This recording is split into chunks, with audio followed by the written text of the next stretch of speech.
right, go for it, Chair. Okay, and thank you. So again, this is our monthly meeting of Neighborhood Board 5, Diamond Head Kapalulu, St. Louis Heights. It's January 11, 2024, and looking forward to a lot of great discussion this year, sharing of ideas, concerns, uh, and treating each other with a lot of aloha, because that's what the world needs right now, and all of us need it too. Special thanks to our board members who step up for service, and also to our elected representatives and their folks that come every month and help us with all of our concerns, as well as, of course, our residents that bring us everything.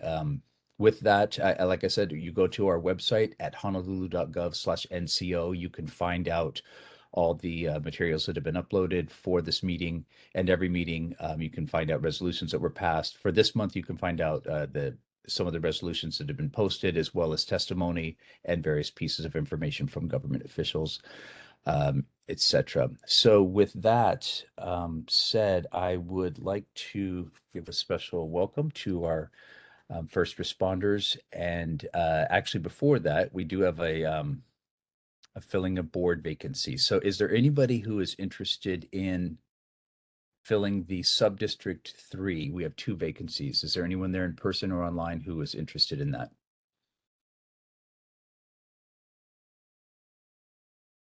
No one in person.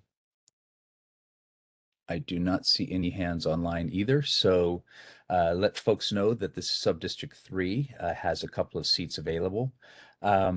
With that, I'd like to welcome our public safety officers here, starting with the Honolulu Fire Department for the Waikiki Station.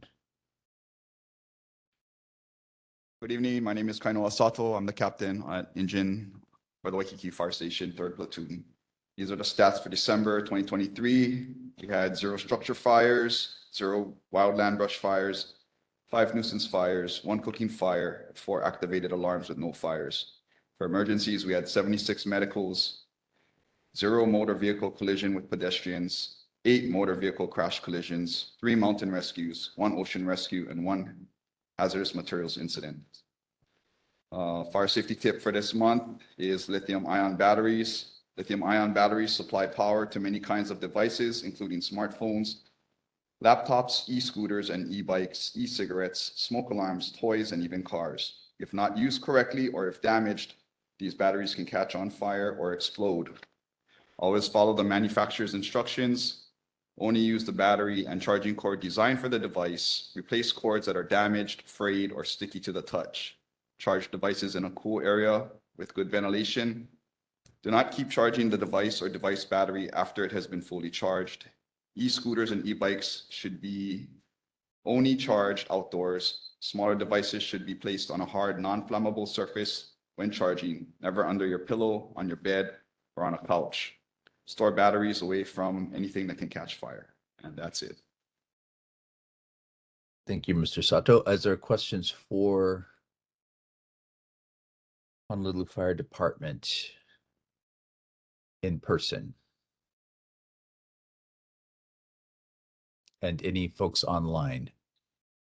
Yes, Margaret? I wonder how many complaints you got about fireworks on St. Louis. Nobody called us. Nobody called you. I called, but No. I called the police. Yeah. So would that not go Not to the you? police. Okay. Okay. Any other questions? Thank you, sir, and to your colleagues Thank you. who work diligently to protect us day in and day out. Next, we have Honolulu Police Department, District 6 first, which is Waikiki, Kapilani Park, Diamond Head.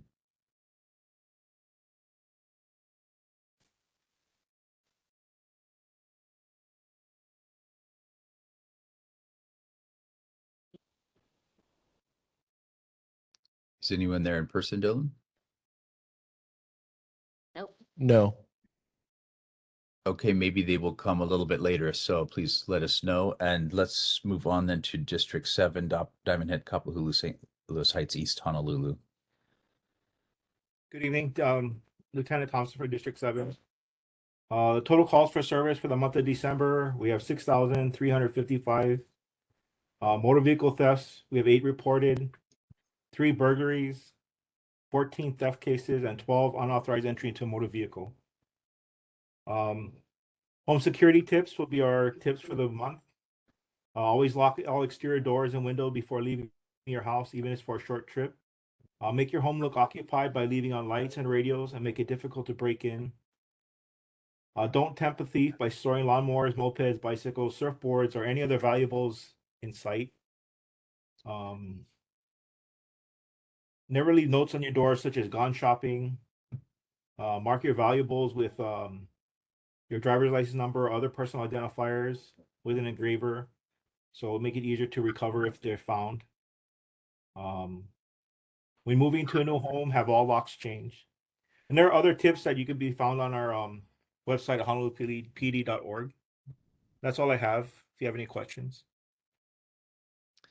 Are there questions in person for the lieutenant?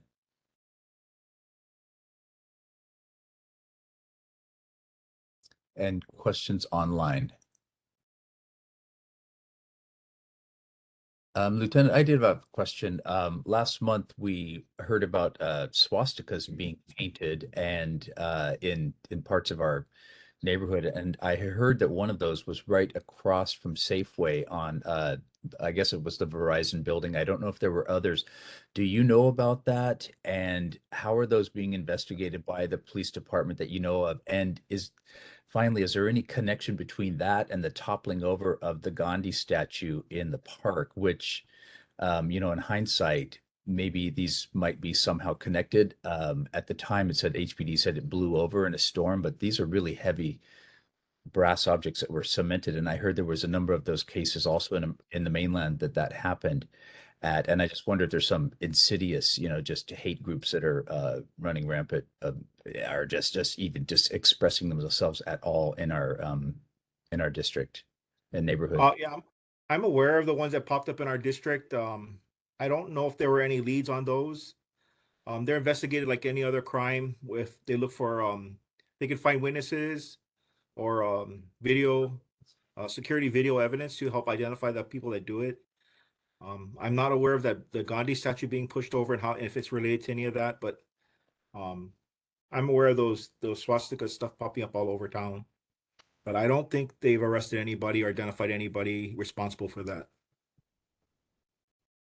Okay, if you could keep us informed about that. I mean, it's extremely troubling that one of the most virulent symbols of hate in the last 100 years, universally reviled, is displayed like that, regardless of anything going on internationally. Yeah, I appreciate you coming, and we appreciate your service. Thank you very much for coming tonight. If there's no other questions for the lieutenant, then let's move on to our announcements. Thank you, Lieutenant. Okay. Is there Kathleen, I don't know if you said you're coming tonight from Board of Water Supply. I'm here. Okay, go ahead. Okay, thank you, Chair. Thank you, board members. Good to see everyone. Happy New Year. I have a few updates for you. First of all, the Diamond Head Water System Improvements Part 3, construction will begin. We're looking to begin around or about January 16th, and completion is scheduled for the first quarter of 2025. Working hours will be from 7:30 a.m. to 3:30 p.m. Monday through Friday, and we will notify you in advance if the project requires temporary shutoff of your water supply. So we did send out letters to all the neighbors and to all the elected officials. Chairperson, I know I sent you the news release as well the other day, so you could post it on your Google Drive. Also getting started is the Montserrat Water Systems Improvement Project. That is subject to start around August 30th with a completion date of October 23rd, and more information on that will be forthcoming. I don't have any updates on the fencing project. They're looking to coordinate the schedule with the contractor, and as soon as I have more information, I will let you know. Then on a positive, well, I guess it's all positive, but I actually need the board's help on something. Everyone knows our Diamond Head Line Booster, which is right down the street near Date, is continually tagged. I know you good people have called us on many occasions to let us know about the graffiti, and our team goes out and paints it about every other month. So what we are asking and hoping you will support is a painting of a mural on that building. And what we'd actually like to do is reach out to one of the elementary schools and work closely with them. You've seen many of those murals around our community, around the island. And so if this board is supportive of that, well, we would like your support, put it that way. We'd like the board, I'm not asking for a vote or anything tonight because it's not on the agenda.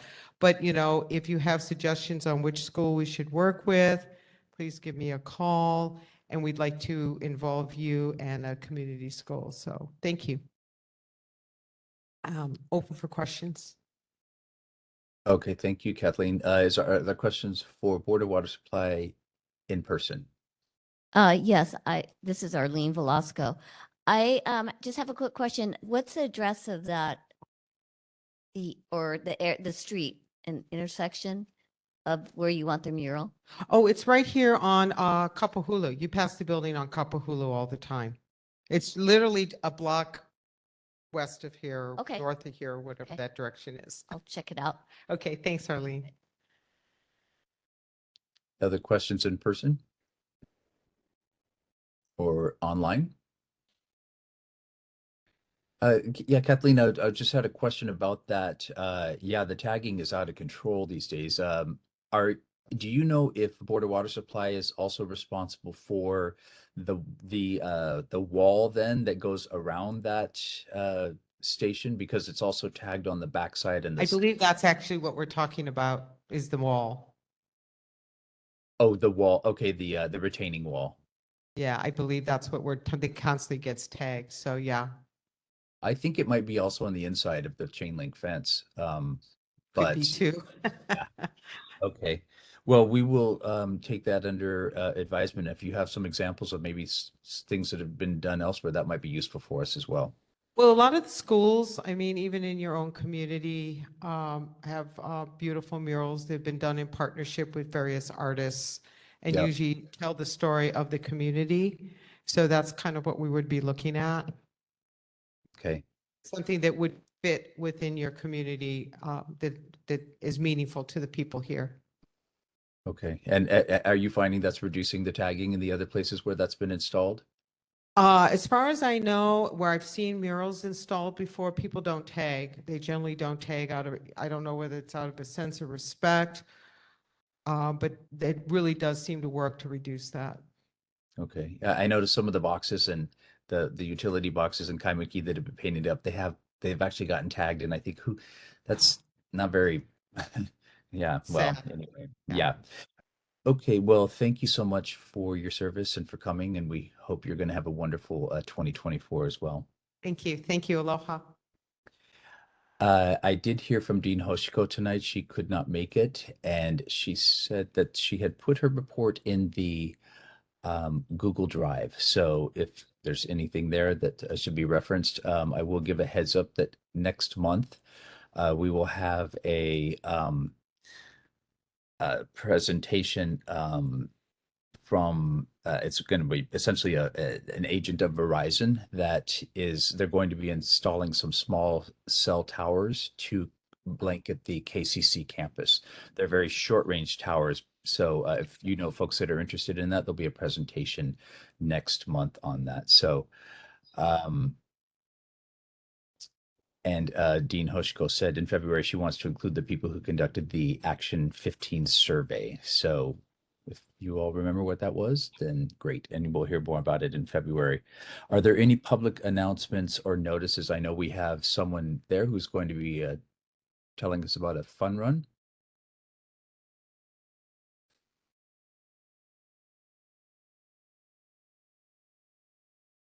My name's Taylor Urban. I had a thing that I shared, if you want to share that on the screen with some maps and whatnot. Dylan, are you able to do that? Oh, thank you. Yes. Thank you. Thank you. My name's Taylor Irvin. I'm a race director on the island and an event coordinator. So I help with a lot of the races and stuff that happen on Oahu. Today I'm going to talk about the Rainbow Ekiden.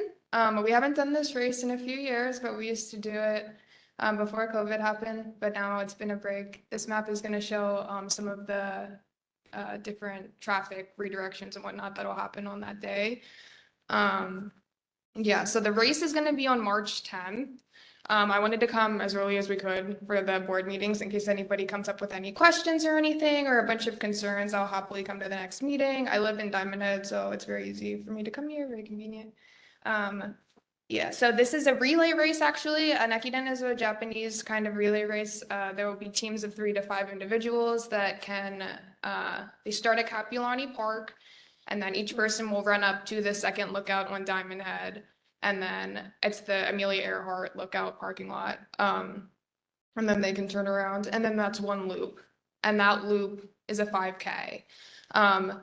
The idea of the race is that loop will be completed 5 times. So the total for each team will be like 25 kilometers about. There's also a fun run and a fun walk and a keiki race with like obstacles if you want to do something else or participate in another way.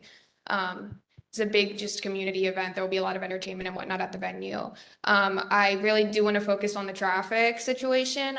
There will be some closures and whatnot. I really want to emphasize that there will be as much preemptive notice and message boards and whatnot as we're able to have out in advance. The race is on a Sunday.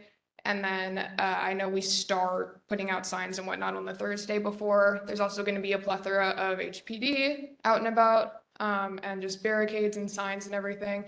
We tried to mitigate any inconveniences or just, any interfering with the community as much as we could, but obviously there's protocols that we have to put in place. There's going to be some areas where people will be running on the road next to possible traffic, like next to each other.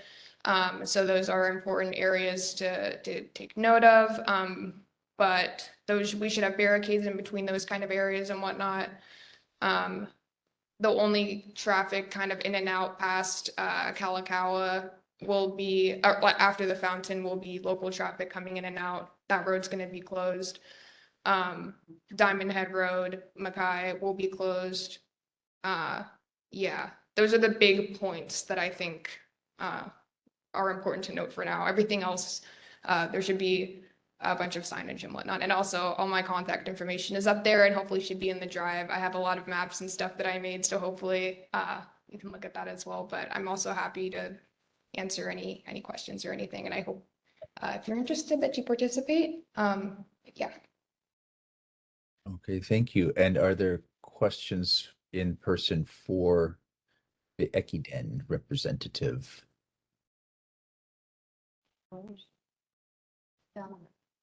Linda has a question. Go ahead, Linda. Thank you. This, is there any other parades or races or whatever happening that same weekend? Yeah, so it's a part of the Honolulu Festival. The Honolulu Festival is a 3-day, it's like a weekend festival of a bunch of different events. The idea that's been happening for many, many years, and the Ekiden is just one of those events within that festival. But yeah, throughout that weekend, so the weekend of March, like 9th, March 8th, 9th, and 10th, there will be mainly at the convention center. There's a bunch of different events, but it's to highlight the blending of cultures in Hawaii between Asian Pacific and Hawaiian cultures. So there's a bunch of different like food things and like dance competitions and stuff at the convention center. But yeah, this is one of those. If there's going to be roads closed, are they going to be, when are they? Like this is in the morning one day, right? Correct. Yeah, the race will start at 8 a.m. and then the road closures, we have a meeting with HPD to verify the exact timing of this, which I can forward along to you folks then. But Please do. yeah, of course. But for now, it's like 7 a.m. to 1 p.m. is the estimated On what day? closures. March 10th. Yeah, but is that a Saturday or Sunday? And when are Sunday. the other ones? That's just a Sunday. For the other events, I don't think stuff should be closed because it's in the convention center. Okay, so no more road closures besides that one race. And Well, there will probably be a bunch of races just throughout the year, but well, we need to know. yeah, of course. So you're gonna email all of us? I mean, yeah, it'll be in the drive and I can email you. No Is there problem. some way, either come back or, yeah. Can you use the microphone because we got everyone online. If you want to I be don't, recorded. I pushed the button and. You're gonna be speaking. There, is that better? No. Yeah. Okay. So, we'd like to know what, how many times the road's gonna be closed, when is it, and where you're gonna go. Yeah. So if you want to post it on the website, that's good, because everybody can see that. Yeah, it should be in the drive right now, and then it's on the website for us, and then I can get in contact with you to forward it to people that you Because know. we do ask with the parades that you don't have one in the morning, then one at night, and da. Being one event, it's 3 days. I understand your problem, but it's multiple events on one weekend are hard. Mhm. Yeah, I'm not sure if there's any, there might be a parade down Kalakaua that weekend. I'm honestly not positive. I'm just directing the race. But yeah, I will happily look into that and follow up with you on if there might be a parade on the Saturday in the morning. I honestly don't know, but I can find out. Yeah, we'd like to know. Thank you, Linda and Margaret. If there's no more folks, yeah, go ahead. Sorry. Sorry, I might have missed it, but what exactly is Ekiden? What is that? Did I miss it? It's a Japanese type of relay race. It's basically just a relay race.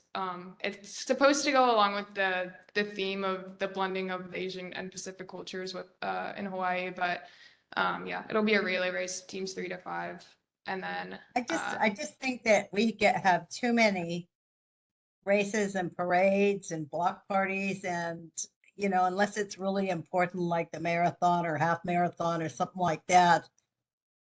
Maybe Anton can get back to us on the number of parades, but it's getting ridiculous with the closures.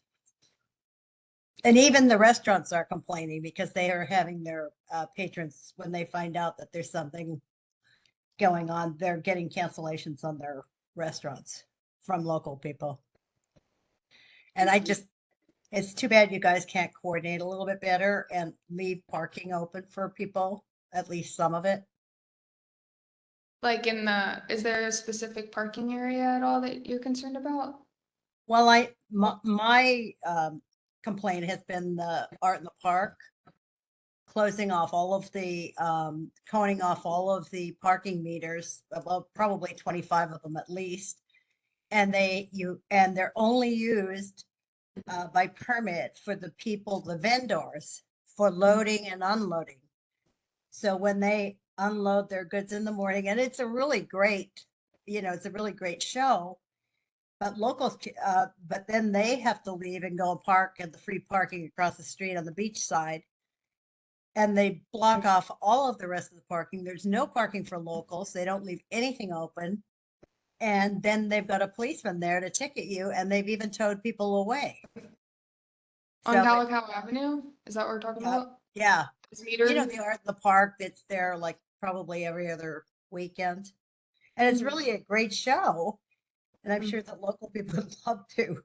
They should have at least a few of them opened with a 20-minute or half an hour limit on them.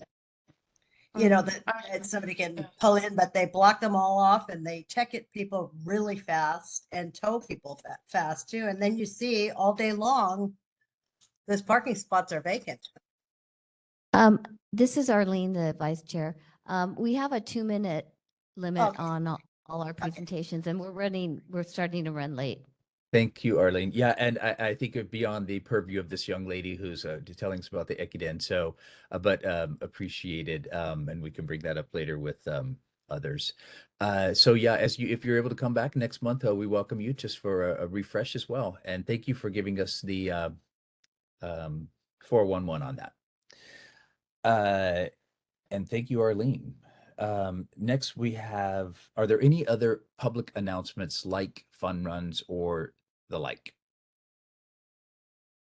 Seeing none, we will go to community concerns and public testimony for issues not related on this agenda. You got a couple minutes each, so if you have at it, is there some folks in person who would like to testify? No On one in any- person. No one in person. Vice Chair Velasco. Yes, can I'd like to say that I have been approached by many, many neighbors at Kaimana Beach. I go every morning to watch the monk seals, and they're very concerned over the fishing that's going on right now, right next to the monk seals, because it's a even year. So it's being allowed, and we have what we suspect is a very pregnant monk seal that might give birth in March. So we'd like to take this up with the state DLNR and the governor about possibly, preserve kind of what the neighbors want is they want the same protection that Waikiki has on its beaches against fishing to extend to the Outrigger Canoe Club, because that's where the seals haul out. So that's a community concern that I was asked to bring up tonight. Okay, thank you, Arlene. Maybe the governor could make an emergency proclamation in the meantime, but hopefully our state's governor's representative has been here and heard your concern as well. Are there other concerns in person or testimony? Hearing none. Greg, I think you had your hand up first. Mr. Misakian. Thank you, Chair. I appreciate it. I'll be brief. I first want to say I'm the Subdistrict 2 Vice Chair of the Waikiki Neighborhood Board. I'm here speaking on behalf of myself this evening, and I just want to let the community know, your community know, that there are a number of condominium measures that have become bills, HB 178, HB 1501, and there's others. Those two in particular are related to better consumer protections for condominium owners. And I just wanted to let everybody in your community know that now, as we head into the 2024 legislative session, there's an opportunity to reach out to your legislators to let them know that you have concerns, if you do, regarding condominium issues. I also serve as a board member of my condominium association, and I'm the second vice president of Kokua Council. And Kokua Council has sponsored those two measures, and we have a couple more that are going to be coming this year, we hope. We've got them in, and we had a total of 4 that were introduced in 2023. So 4 that became 6 different bills. So I just hope that if there are people in your community that do have concerns, that they share those concerns with their legislators and ask that there be hearings scheduled for these measures. Thank you. Thank you for coming, Mr. Misakian, and good to have folks from other neighborhood boards coming as well to our meeting. And Daisy, Ms. Murai, you have your hand up. Yes, thanks, Chair. My concern is there's those tents popping up again at Diamond Head Monument underneath. It was swept, and guess what? They're coming back again. So it's right across from KCC campus, the parking lot, and the homeless are using the ground as camping tents again. The other thing is regarding the shrubbery by Diamond Rainbow Drive-In is growing tall. It's about 2 feet or maybe growing.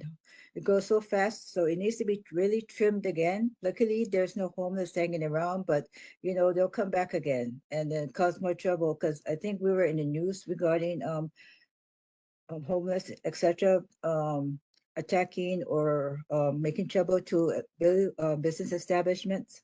And the last is, don't forget to select alternate for the OMPO CAC membership, because Bert is no longer going there. He doesn't represent the board anymore, so you need to assign someone quickly, because otherwise you're going to have to reapply, and it takes 4 meetings plus a year to get reestablished, because you're going to be voting on city, state, federal, and even heart projects, and you get to know about those projects years before the public does. So appreciate those. Thank you. Thank you, Daisy. And actually, I hope you might be someone who would be our OMPA representative. So if you Oh, yeah, are, thank you, but I already represent another agency, so I can't represent both. Thank you.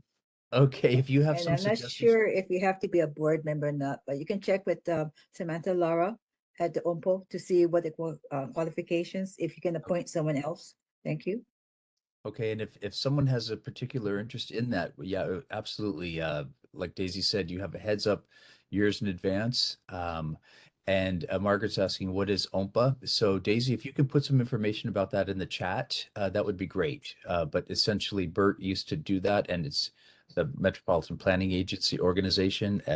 But Daisy is our resident expert on this, so perhaps you can work with her online, offline, as well as if she's willing to field questions on that. Are there other folks who have any community concerns or questions that testimony that they'd like to give for items not on the agenda?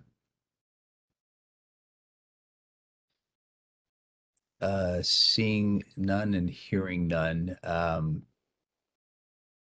I did want to say, so this Kokua Council is interesting. I put it in the chat.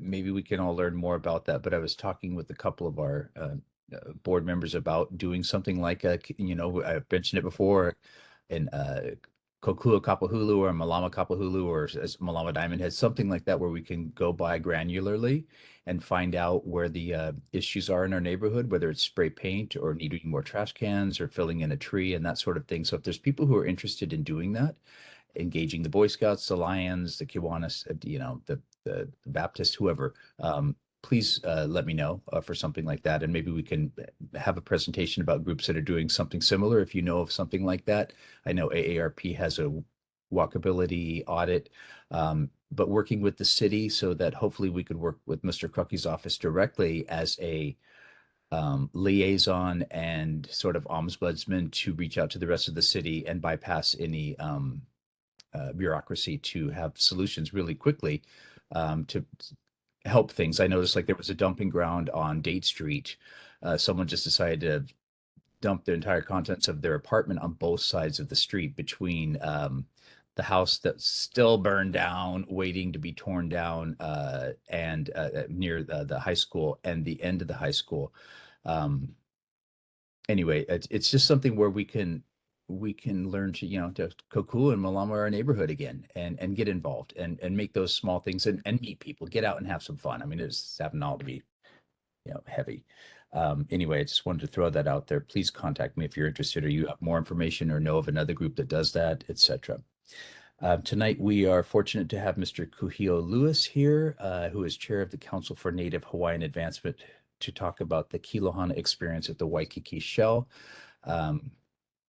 His presentation here was delayed by me because I accidentally left it off the agenda before. So thank you for your forbearance, sir. And we look forward to hearing about this latest venture by CNHA.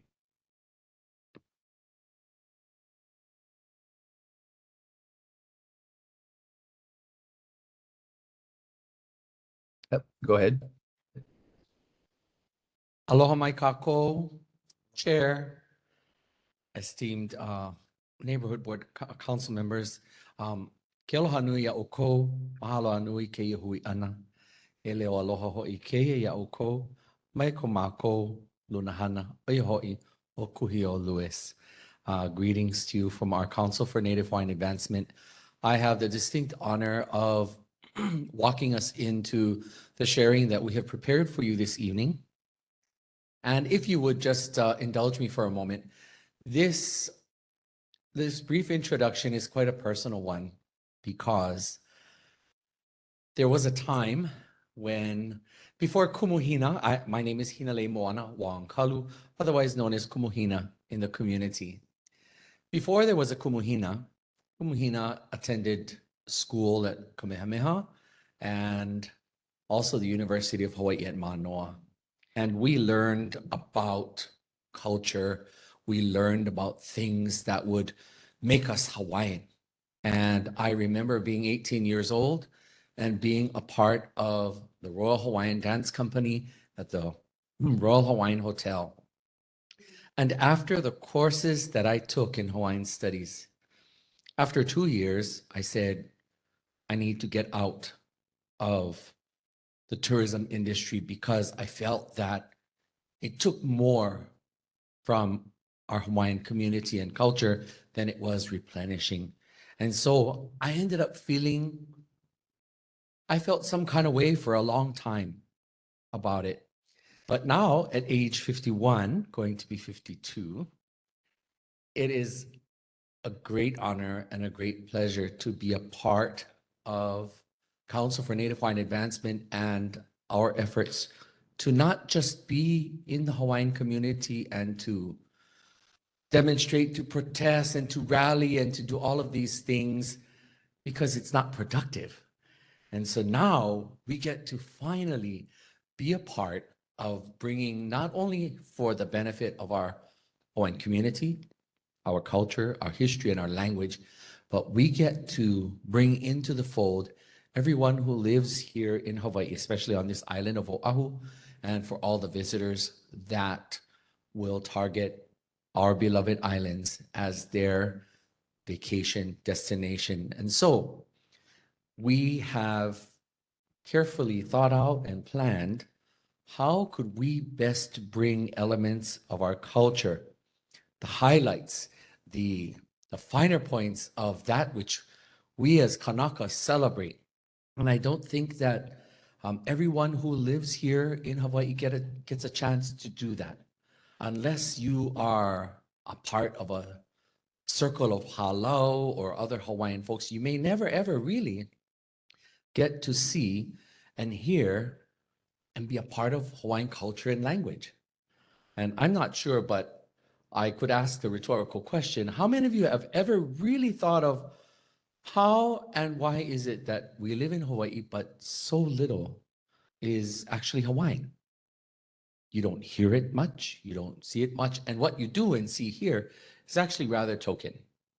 Now, I can't say that our Kilohana experience that we are curating is going to be the end all to that, but it certainly is one of our many steps in an effort to reinstate the rightful place of our culture and language to be highlighted in ways that are meaningful to us as Kanaka and in ways that we want every ethnicity who is here in Hawaii and who comes from abroad to be able to connect with us and to experience our culture. So without further ado, I know you don't want to hear from me all evening.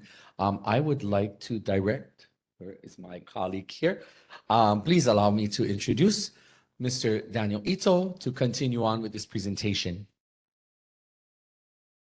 Mahalo eke kumu. Aloha. My name is Daniel Ikaika Ito. I'm the Communications and Marketing Director for Kilohana by Council for Native Hawaiian Advancement. But I'm also a neighbor of yours. I live in Kaimuki with my wife and 2 kids, and very happy to run everyone through this presentation. And what we are presenting tonight is Kilohana, or Experience Kilohana, Kilohana meaning the finest. Kilohana is the top layer of kapa when it comes to bedding. And can we go next slide, please?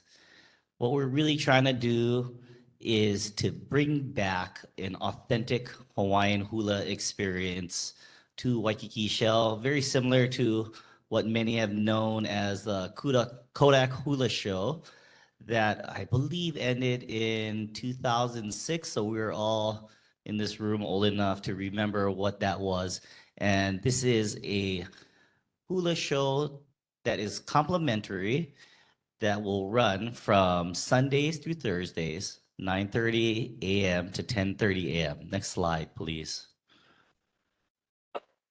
We believe that it is in the wish of King Kalakaua when he created Kapi'olani Park to engage those with culture, but also give the public and visitors an excuse to come back and use the park and utilize the space. One of the opportunities of this free hula show is that we will be reinvesting into the Waikiki Shell by replanting many native plants in the Waikiki Shell's amphitheater and surrounding landscape. Next slide, please. seldom do you even have an opportunity as a local or a visitor to be engaged by Merry Monarch award-winning hula dancers. And that's really what this Experience Kilohana Hula Show is going to allow, is that access to the highest level of talent in hula. And it's complimentary, like I said earlier, and this would happen daily. I can say that my 4-year-old daughter, she enjoys hula very much.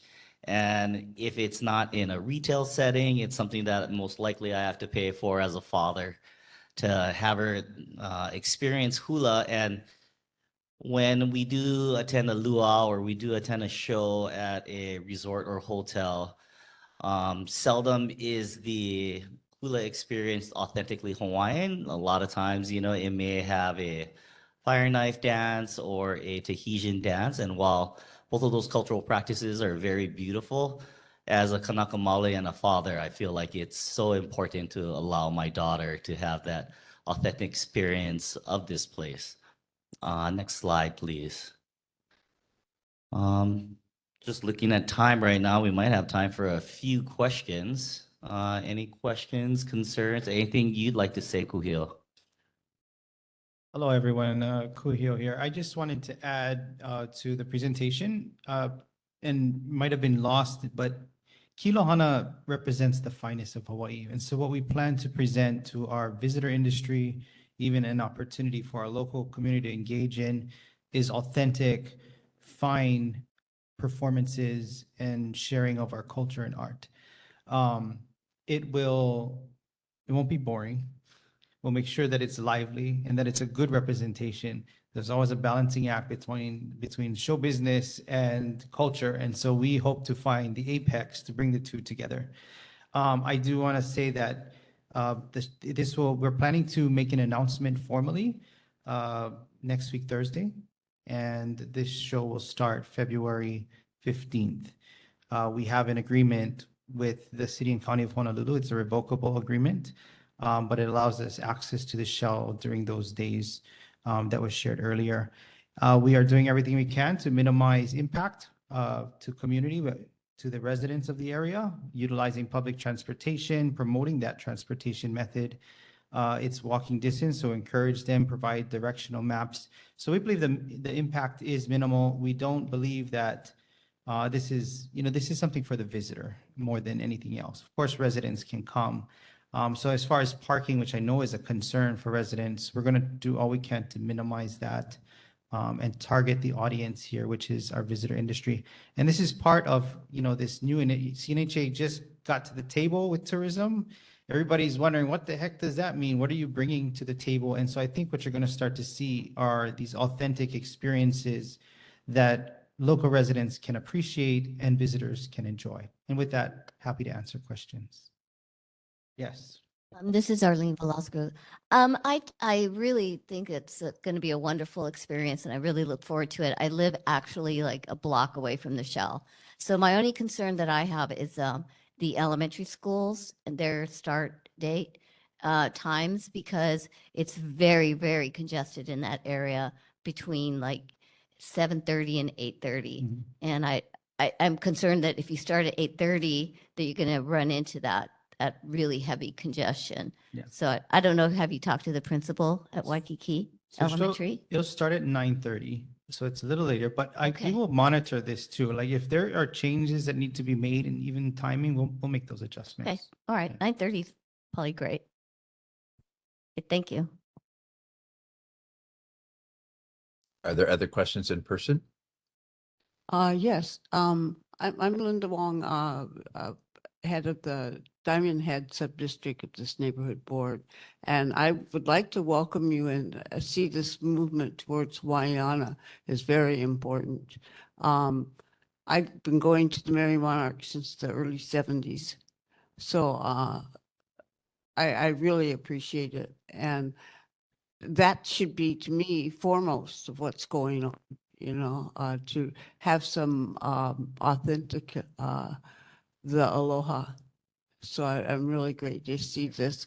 I hope the shell turns out good in their inventing of it, and that we gave several suggestions to them, so I hope they do follow through. I was thinking about that.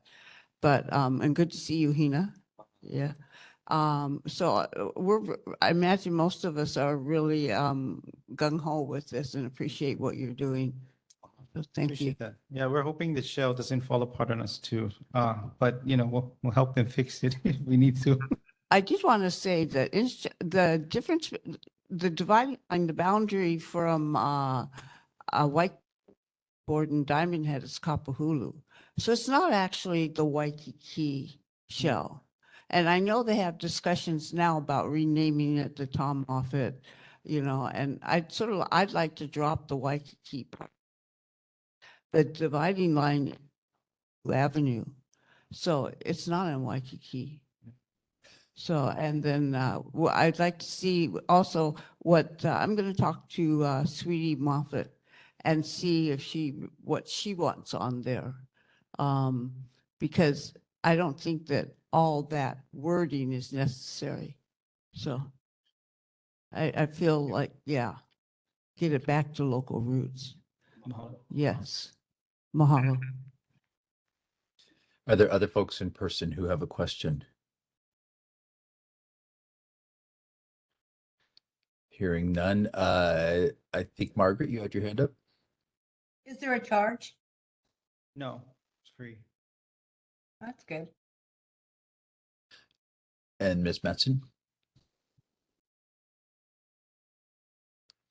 Aloha, Hina. It's so good to see you after so long. Aloha. Oh my gosh, I Yar. haven't seen you in ages. Mahalo. Yes, way back at the legislature. I'm delighted. Absolutely. I am Thank you. absolutely delighted. I am so enthusiastic about this, about your wonderful hui bringing the quality, integrity of the Hawaiian culture back to Kapiolani Park. As we all know, it was dedicated by King Kalakaua in 1877. And we have been working very hard to preserve this open space. And I'm very happy to hear about the native Hawaiian plants being considered for the landscape. It is also a registered historic landscape that was designed by Archibald Cleghorn originally. So I think it's absolutely wonderful. I would love to see all of your events at night to take the place of the screechy concerts that are from outer space somewhere. So whatever we can do to support all of your efforts and increase the availability, support the increasing time you can spend at the shell, please let us know. Thank you so much, Michelle. Mahalo. Are there other questions in person or online? So as just as a recap, I think I understand that it would be Tuesdays and Thursdays, basically 9:30 in the morning for about an hour. Is that correct? It's Sunday through Thursday. So these are the days that the shell's not really used. We agree with you, Michelle, that we would want to see better venues in the evening and something we can work towards. We are starting off with just the hula show in the morning and see what else we potentially could offer there. But it's Okay, Sunday through Thursday, 9:30 to 10:30 daily. 9:30 to 10:30. Okay. And I think we have another question in person, Dylan? Yes, Chair, we have member Bruce Wong. Yes, I know back in the 50s when I was a child, they had a grass shack. We called it San Susi Beach, but it's called Caimanas now. And there was a hula show there. But I remember going there and seeing it as a child. So it's kind of neat that you're bringing it back. So thank you. Mahalo. Okay, yeah, are there any other folks in person there. And we appreciate you all coming down, and Kumuhina, appreciate your bringing some authenticity back to Waikiki with the healing stones as well, and that important story to tell. And as we become more able to tell the authentic story of the area in Hawaii, it's most welcome. So we look forward to coming down and seeing this in person. And again, when will the start date be? February 15th? Yes. Okay, very soon then. Well, thank you, and please come back regularly and give us updates as that might happen. You have another question in person there? I do. Where's it gonna be? Is it gonna be at the Shell stage or the little amphitheater on the side or in back or? It'll be at the amphitheater, the Okay. free hula show. But we're looking at what else we could do, but right now we're just doing that. But it'll be in the amphitheater. We're having it replanted, regrassed, because it looks terrible right now. So we're working on that right now. That's a nice little area. And do you know if they're gonna reserve any parking in Waikiki parking lots 1, 2, and 3? Not that we're. It'd be no. better not to because they always reserve too much and then people can't park there because of all the, So maybe the back of the shell where the row. Okay. So that's where we would no, stage that's our. a good cast. size. Yeah. Okay, good. Thank you. Thank you. And I'm sorry, I had one follow-up question. Will you be working with the tourism authority, or maybe working with yourselves and the hotels on bringing tourists down in a regular fashion? Or will they all be making their ways there, or will they be parts of package tours that they're going to get, or, advertising the hotel lobbies? And how is that going to look? And what's the total capacity you're looking for on a daily basis? So we've been waiting to talk to this board before we made any announcement publicly. We have our teams ready to integrate completely throughout the Waikiki. I mean, it is beneficial that CNHA is now a prime contractor of the Hawaii Tourism Authority. And so the marketing capacity exists. And we'll be working closely with Roberts Hawaii, at tours, as well as the hotel and HTA to ensure that word goes out. There will be a press conference next week, Thursday, at the Shell with the mayor and others to make this announcement formally. And do you know about capacity or what you're expecting on a daily basis and how organized it'll be? Or are we jumping the gun for the press conference? A little bit. Okay. But I believe the amphitheater can hold, Kipe, do you remember how much? 1,000. It can hold 1,000 people. But we don't know who's going to show up yet. Okay. And next Thursday at 11, you said? Next week, Thursday, 11 a.m. Okay. I believe it's 11 a.m. I got to double check. Okay. We will look at that. That's the press announcement. The show starts February 15th, just so we're clear. Okay. Very good. Well, thank you all again for coming tonight. And we look forward to seeing the success that you have. Mahalo. Yes. Mahalo nui a oko. Aloha. Okay, so some activity at the Shell, and bringing some of that would be really great to see how that pans out. Next, we have a couple of resolutions. We have 3 resolutions for those of you who are looking Chair? to see what the resolution. Chair? Yes, sir. Right before we have the resolutions on the agenda, we have item B, which is update on community concerns. I know it has to do with the resolution, but just wanted to remind you. Oh, yes. So there was a so it was Laura Ruby had sent in her concerns, and for that matter, there's something also there about Dave Watase wanted to give some testimony about the proposed Pahoa Bridge development, but Laura Ruby also about the proposed Alapono Bridge, and it's I think her concerns were incorporated into the resolution before us. So yeah, because of that, I think maybe, and thank you for that. I think, yeah, and there's our resolutions there. So we have the first one up is, and this is what Laura was asking for exactly, was requesting a full EIS, and EIS is environmental impact statement. So right now, the city, and before this board, we have voted overwhelmingly about the concerns of this project. It's the proposed Alapono Bridge. And if I might just summarize this, so this is from University Avenue crossing over into Waikiki, and it's been around for a while. The city is proposing a finding of no significant environmental issues. A FONSI, maybe Michelle, you remember, finding of no significant Impact. impact. Thank you. Wow. So because of that, of course, as we've heard many times, and if anyone has been to any of the meetings, there's many concerns about this bridge, from that of crime going over to just the physical imprint, and really that the community's concerns have not been addressed in specific points.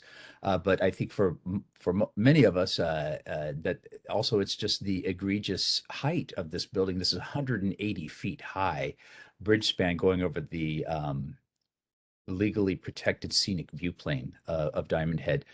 We saw last month that there was a proposal to put a 6 to 9 foot wall around the entirety of the canal. So this would sort of be I don't know, an icing on the cake, but different still. And it's not necessarily I don't know if they figured out how that would work together. But before us is some concerns that have been put together, which, as I said, we've already had 2 resolutions about this in 2021, about asking at this point for a full environmental impact statement, which is many feel required by the number of federal agencies that are involved, and use of federal dollars, as well as the impacts to the surrounding communities. And that would give a more full hearing to the concerns that are there. And I would like to, I guess, open this up for discussion. Is that appropriate, Dylan? Or Chair, well, just based on the agenda item, I know that the resolution is basically the same topic as presentations item B, but we do have Laura Ruby here who might want to introduce her resolution to give some background, and then we'll take a motion from the board. Once we have a motion on the table, then we can open up discussion, and then we'll take a vote after that. Thank you for the clarification. Okay, Laura? Yes, thank you, Chair Winston, and thank you for presenting actually almost everything I was going to say, which is good. And thank you also, board members, for approving the resolutions that we did before. I'd like you to think, as the Kilohana experience was just conveyed to us, what a great idea it is. And I want you to think of what is a Hawaii sense of place. And I think we have to keep that in mind all the time for every location, every site where we are. And this is especially concerning because of this proposed bridge over the canal. As you will know, I have been to every single one of these meetings, and I have written testimony with all the various concerns that are not appropriate for this particular proposal that they put forth. And so have other people. And we have had zero response from this group. They propose that they declare that they have actually community meetings, but they're all one way. They sit and they give a little warmed over presentation each time, and then we all write in all of our concerns, and then of course nothing has changed. One of the primary ones was way at the beginning. We all asked for improve the McCully Bridge. And then I have asked, and others had asked too, it's not if I can use the word pono, to use the phrase alapono. It's a misuse of the Hawaiian language and Hawaiian culture. And I even gave suggestions on how you can do naming if that comes to be. And it's just, to me, I just recoil every time I hear it used that way, and I don't know how other people feel about it. One of the things that this group coming out of the Complete Streets group that's, they received federal dollars. And so they were hired, as planners to do this. And it might be something that you could put in the Guinness Book of World Records as size and intrusiveness, if I can speak that way. They simply were sort of tacking on different things as if they thought it made some relationship to Hawaii sense of place, which it really does not. And so what they came up with was the draft EA. That's the environmental assessment. This is a condensed version or a junior version of what actually should have been done in concert with the community, actually at the outset, to decide what would be best for the site location, because we have the whole canal, and where is it appropriate to even have a crossing? And the other thing is, what about both sides of the canal, which are residential communities? And if you think about it, they were even touting how many people would go across a bridge, 3,000 or 4,000 or something in a day. I mean, what impact on the community is, just think of the Haiku Stairs problem with the residences there, so this was a real concern. The other concerns are that it bisects the community park, which is historic. It goes across the historical promenade, which is so important, and the canal, and the park is historical, and actually the school right adjacent is historical also.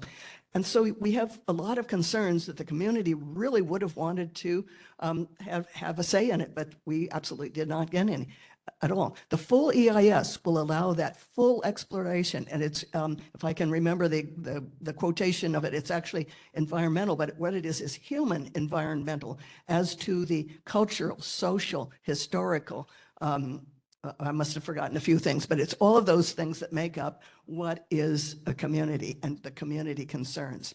And so what Winston has set up very nicely, I have, if somebody can keep me a track of time, if that's needed. If I can just read Luciano Minerbi, who's the expert resident emeritus professor of urban and regional planning, and also lives right on the same street that I live on, over on the Mauka side of the canal. He has written a large number of testimonies also about why there's inappropriateness to this proposal that is in play now. And I'm just going to read the subheadings, and if he comes on, he can read more of them. The record of past opposition to the bridge, public safety for the school children, public safety for the people and their Alawai garden. That's especially concerned. The older folks do not want to go to the garden at all, other than in the morning hours because of a possible vagrancy and so forth. And conflict with city and county park permitted time regulation, encroachment on park conviviality, disregard for cultural, ethnic, and minority needs, increased parking competition, increased traffic congestion. The bridge is not suitable for tsunami emergency evacuations as claimed. The government was not transparent, and disregard for other alternatives. That's just a real summary testimony, and I know that it's been put online so people can read it if they wish. What we would like to understand, and Winston mentioned Afansi, and this is what's going to happen. We think, we don't know. I've been trying to, tune into something every day, is they are basically going to just send this off, and that will mean that we will have 45 days with Afansi triggered to make a response. This includes finding somebody who is an attorney that might be pro bono, that knows how to put a stay on it or whatever it's called. And this is probably the most important thing that we can do now as a community. The full EIS, we'd like very much in this resolution to have the community involved in the kind of planning. What happens should all of this planning and then goes towards construction? It's called design build. And they've been public about the design build, and they'll come out with a request for I forget what it's called, request for proposals or something like that. And what that means is that they'll send it out online, and all the contractors can put in their proposals as they wish, and somebody will be chosen. They did say to me that the design build contractor does not necessarily have to follow this, but I don't think they said not necessarily. They said they'll be doing their own, which could mean they just copy what's there. So we have another area of concern. It is what might be built if it goes that direction. But what we would hope is that the full EIS, the environmental impact statement, will go and reassure the whole of the community and for the larger Hawaii community that what should be proposed is in the best interest of all of us for the going into the future. So I think that would probably do it if my time allotment is taken. And I'd be open for anybody else that would want to ask questions. By the way, there's no contract listed on the website yet, so they haven't gone that far yet without announcing something. Thank you, Laura. We're going to have some commentary. No? we're not. Okay. Oh, standing up. Okay, sorry. I think many of our members are actually pretty familiar with this process, and they've been able to read or and look at past resolutions that we've had. What's right here, Dylan? Do we take a motion then to adopt the resolution as seen on the screen, and then go into discussion? Yes, that would be in order. A motion to adopt this resolution as presented. We'll have someone make the motion, second the motion, and as long as that's followed, then we open up discussion. And then after that, we'll take a vote. Okay, I would entertain a motion to at this time for the So moved. resolution on the screen. So moved Okay. to adopt the resolution as written and presented.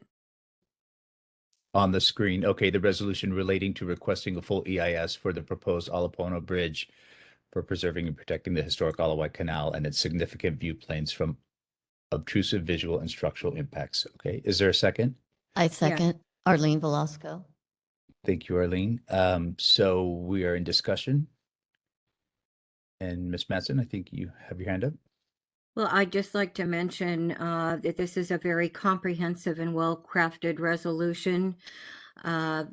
We really need an environmental impact statement to thoroughly vet this proposal that is akin to something being imported from Dubai or Las Vegas with the rotating colored LED lights, 180-foot tall or 170-foot tall with a compromise tower and cables suspending the bridge, which would be very dangerous at the height of the tower for the migratory birds. And we've been through all this.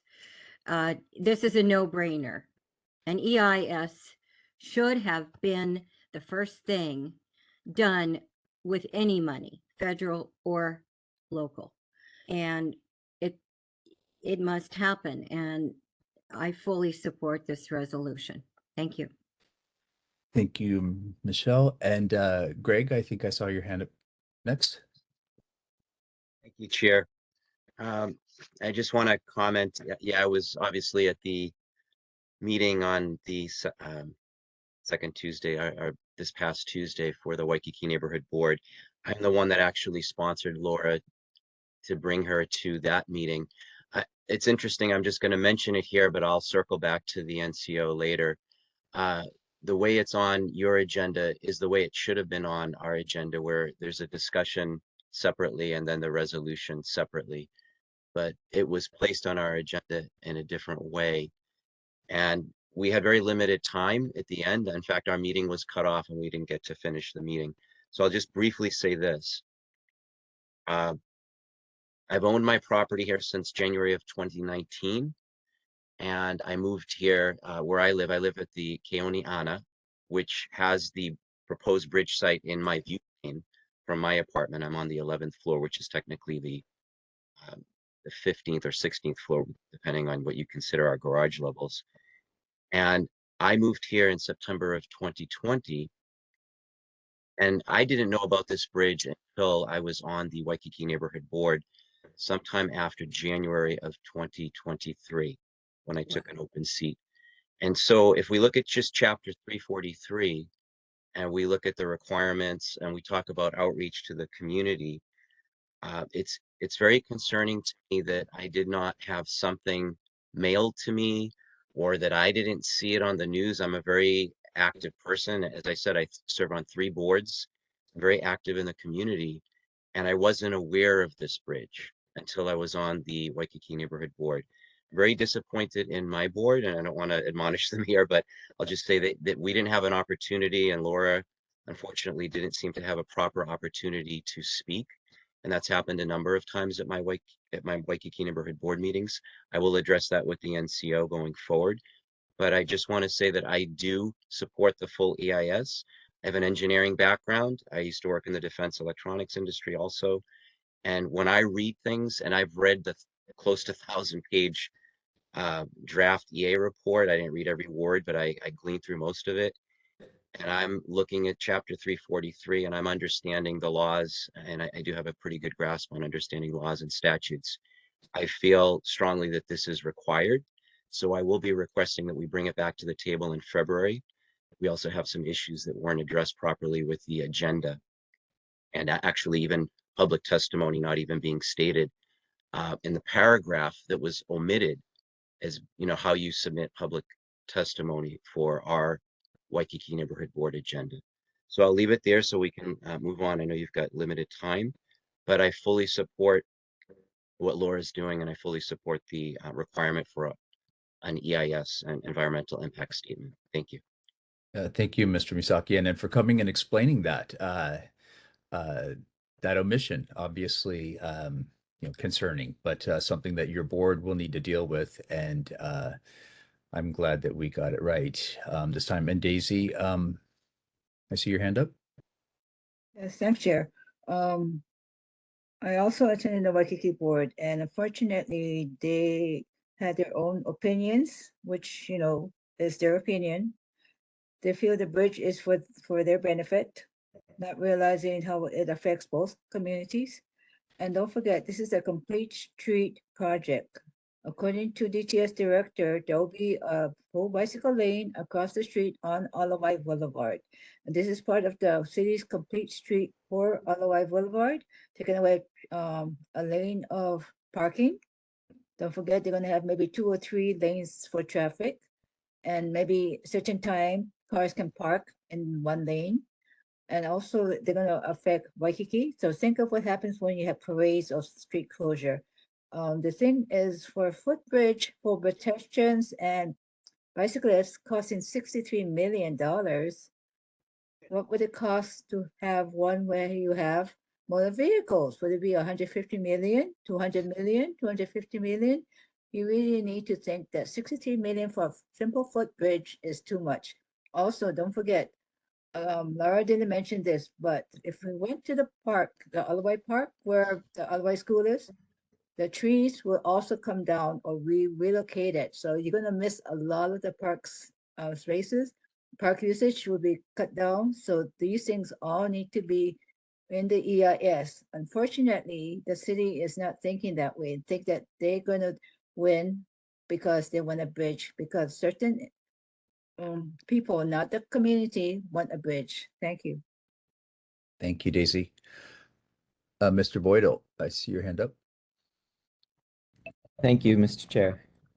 I oppose this resolution because I support adding a pedestrian bridge over the Alawai, and I walk, run, and bike around that section of the Alawai pretty often.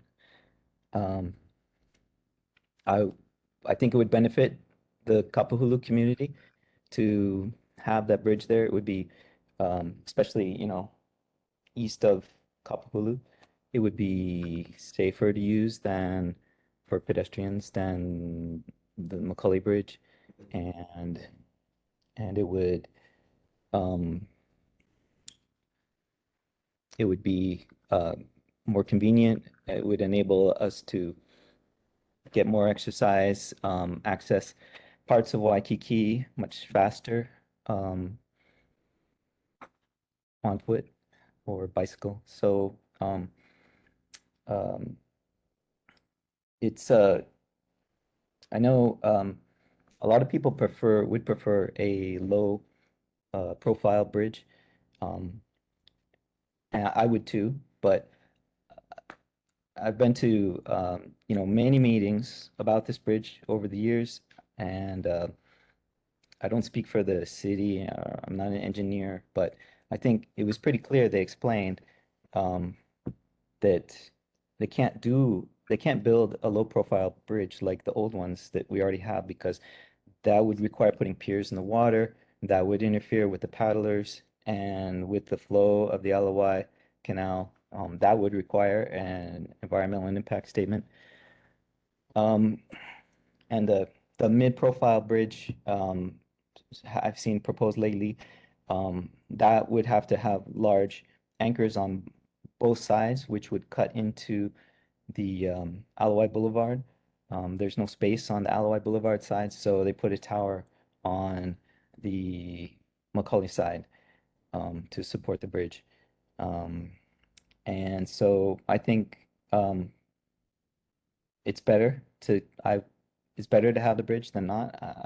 I support it, and I think that the environmental assessment is enough.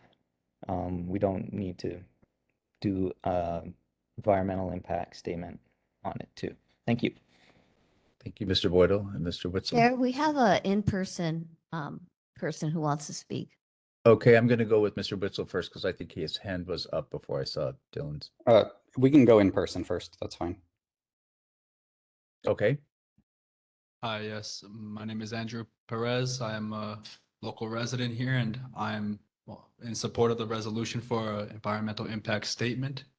I believe that it is necessary for some document and proof to go forward, especially before Department of Transportation decides to just demolish and really rupture a whole community that is before us over this historic canal, historic school area. And there are multiple reasons, both financially, economically, community oriented, that an environmental impact statement would be not only critical for any type of progression going forward. If a bridge to that size, to that capacity, would be the best solution for any type of communication or any type of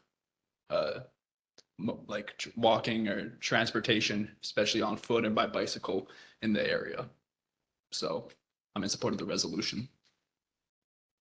Thank you, Mr. Perez. And Mr. Witzel?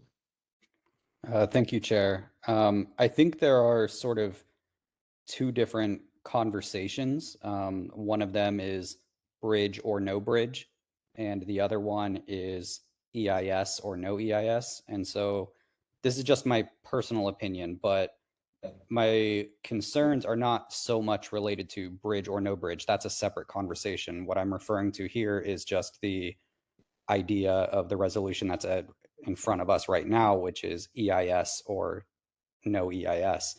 And the concern that I have is that to me, it's sort of hard to justify at least this resolution in its current form when it refers to EIS, especially within the title of the resolution, which discusses EIS essentially for the justification of protecting view planes. That to me just doesn't really seem like, I don't think anyone here who purchased a home or lives in a condo or whatever asked their neighbor, hey, am I blocking your view? And so, anyone here who lives in front of someone else is blocking someone else's view. And, if you moved into a condo here, you're already blocking someone else's view. And so just to put forward the EIS with that in the resolution as the title, I just don't, to me, that's a concern that I would just raise. I think that overall, just as a more of a point of information, the EIS would essentially, for those who are unaware, would basically potentially delay the project in order to complete that EIS by several years. And I know that that may be what people want, but to me, that's, especially with the justification for view planes, seems to be more like kicking the can than actually looking for some sort of, you know, justification. Okay, thank you very much. And Dylan, I think someone in person? I just happened to watch the Waikiki Neighborhood Board meeting. I think it was last Sunday on Olelo. And oh, by the way, not everybody knows that you can just get the neighborhood board meetings, if I'm correct, on YouTube, and you get them right away. You don't have to wait till the show on Olelo. And the vice chair was commenting about why you didn't tell us this is going to cost $54 million. Who happens to be a lawyer, by the way? She's looking for one. It was very interesting because they proposed they wanted to have the bridge, and they're, from what I heard, you know, the feelings were more divided, a lot more than when they first started out. So I'm glad that you're still doing all this work and we're going ahead with this. We're discussing going ahead with this resolution. I'm definitely against the bridge. Thank you. Thank you, Linda. Are there others in person or online who wanted to? Yes, this is Arlene Velasco. I have attended several meetings regarding this bridge, and to me, the real reason why we need an environmental study, a real fully engaged study, is because there's a very sensitive wetlands areas there where they want to put the bridge. It's only 0.3 miles from the McCully Bridge, and it would disrupt all the canoe clubs. And it's a very misguided placement of that bridge. I mean, if you're a runner or a bicyclist, 0.3 miles is not going to save you much, and it's not going to enhance your experience. If they really want to put a bridge, it should be further down towards the library. I could see that maybe having some benefit. But where they want to place it now, it would disrupt a very used park by locals, and not just neighbors. You know, this park it's heavily used, and it would prevent usage for the canoe clubs. And like I said, I think seems to be a lot of effort to use up some federal money that we have been gifted. And I think that the environmental study would be a useful tool to have a real study to figure out where is the best place to put this bridge that would minimize disruption. And it should consider sea level rise, you know, what the Civil Corps of Engineers want to do there. There's a lot to this area. That's my point. Thank you. Thank you, Arlene. Are there others? I don't see any hands up or there. Yes. You're down. Okay. Somewhere. What am I missing? Hi, can you hear me? Oh, yes. Yeah, I just wanted to say I'm in support of the resolution, the environmental study resolution. I am not keen on spending that incredible amount of money for a bridge when we have homeless people right in the area that we can't provide for.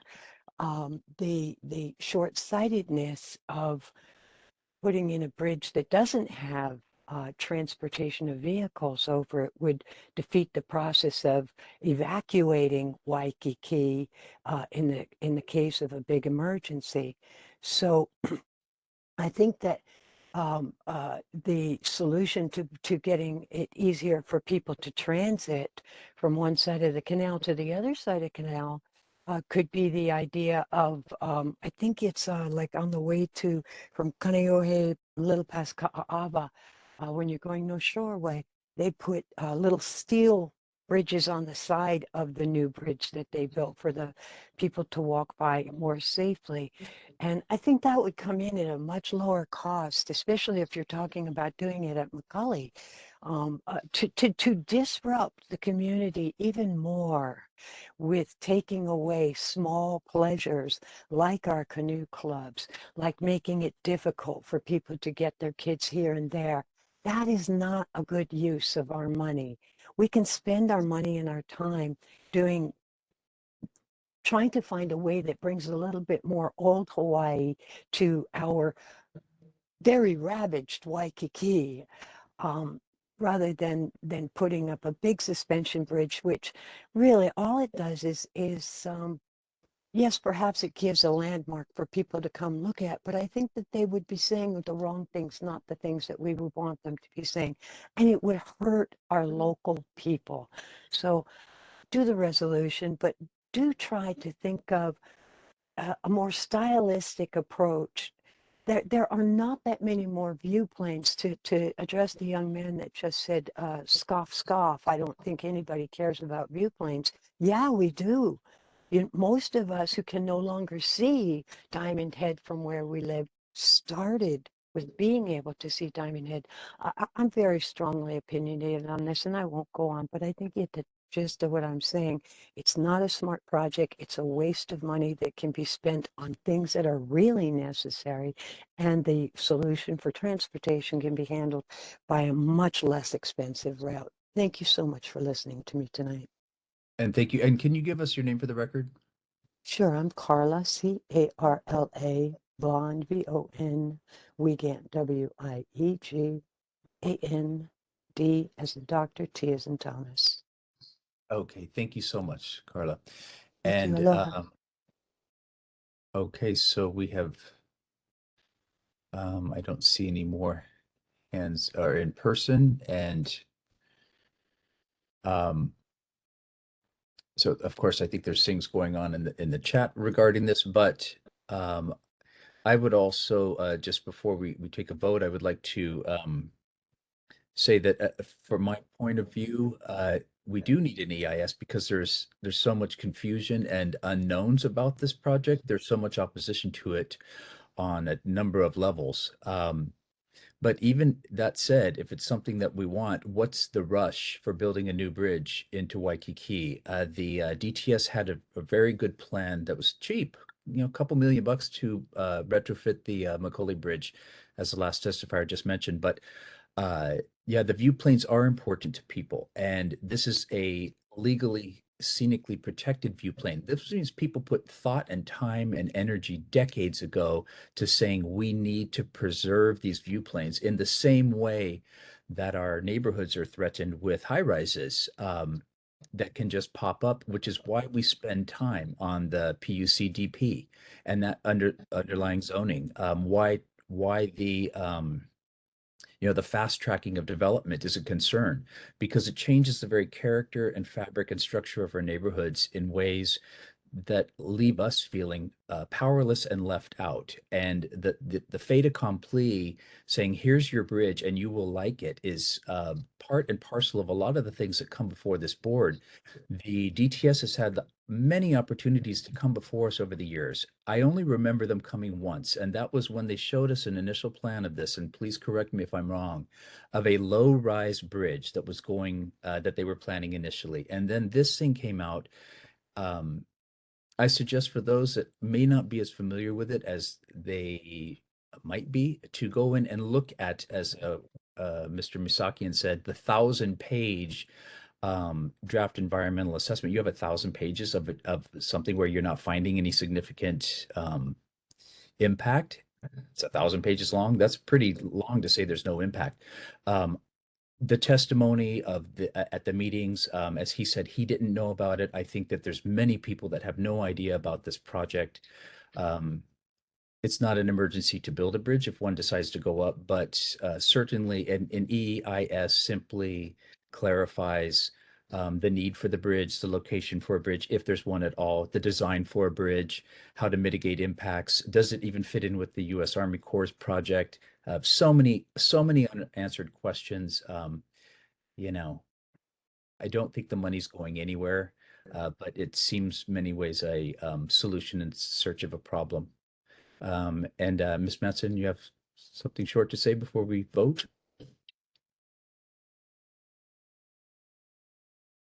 Yes, I had my hand up for a while. I would like to applaud the last guest speaker. I think she brought out a lot of points that are very meaningful to many people. I'd also like to note that there were a couple of speakers who really don't understand the difference between an environmental assessment and impact statement. The environmental impact statement is a disclosure document that brings out all of the details, the comparisons, and it also provides for alternatives. And yes, one of them is no build, but there are other alternatives. Some have been mentioned this evening. So no one has had a chance to review this immense project that has been foisted upon 2 or 3 or 4 communities. Very suddenly it's on the fast track.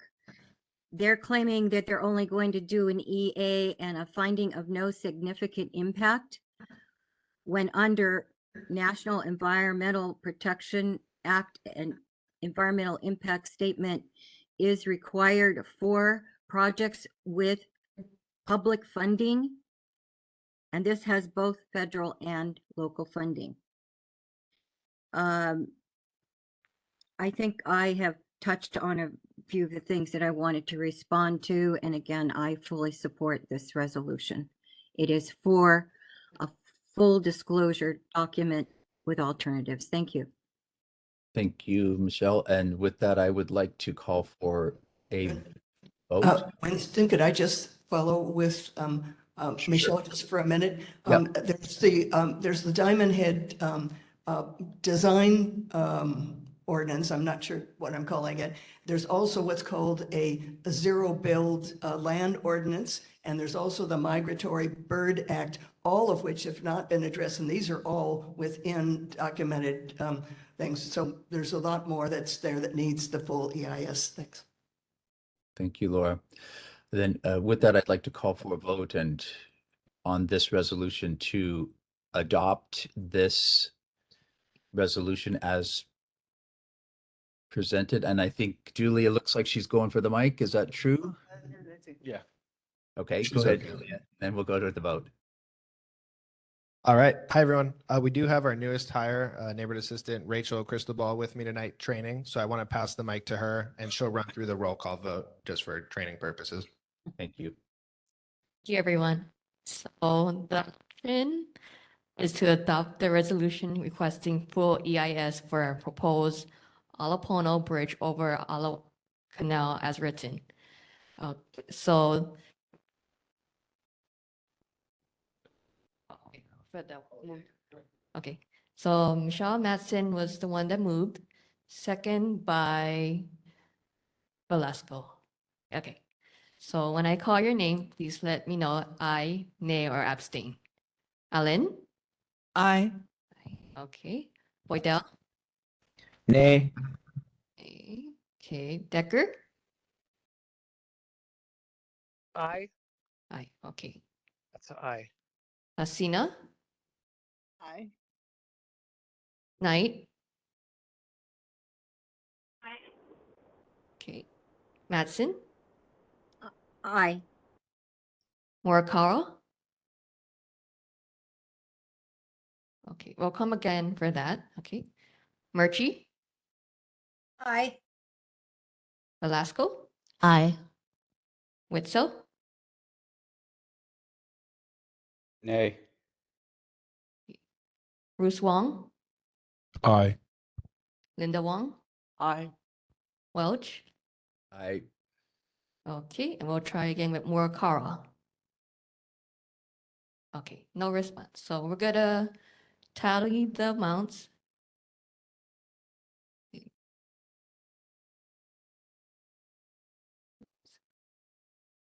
Okay, so we have 10 aye, 2 nay, 0 abstain. Motion is adopted. Okay, Thank thank you, you. Rachel. Thank you, Rachel. And you have an excellent tutor in Dylan there. So lucky you. Thank you, everyone, for a reasoned discussion on that. And I would like to say we would invite the DTS and the people who do really good work there to come back and engage the community deeply on this and any number of topics which, impact us.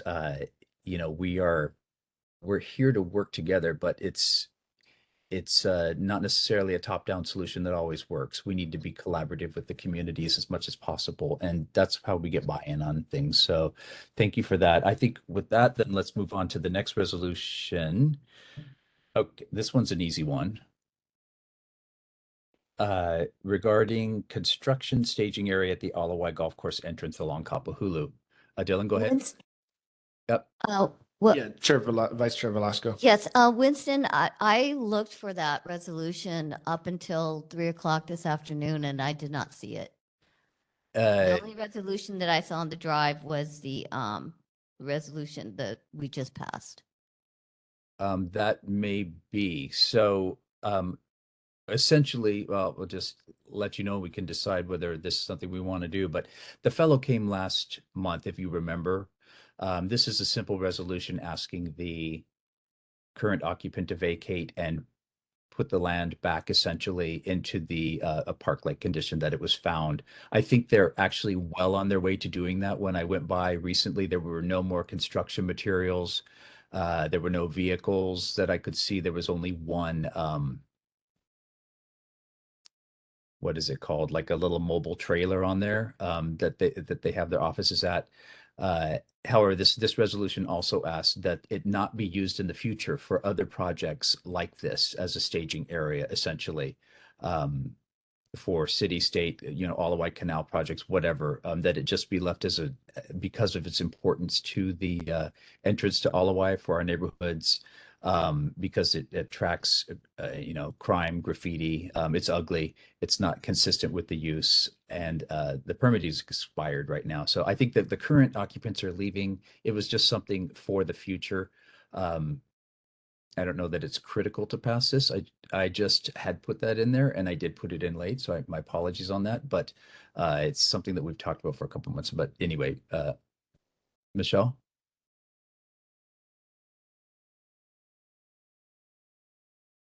Sorry.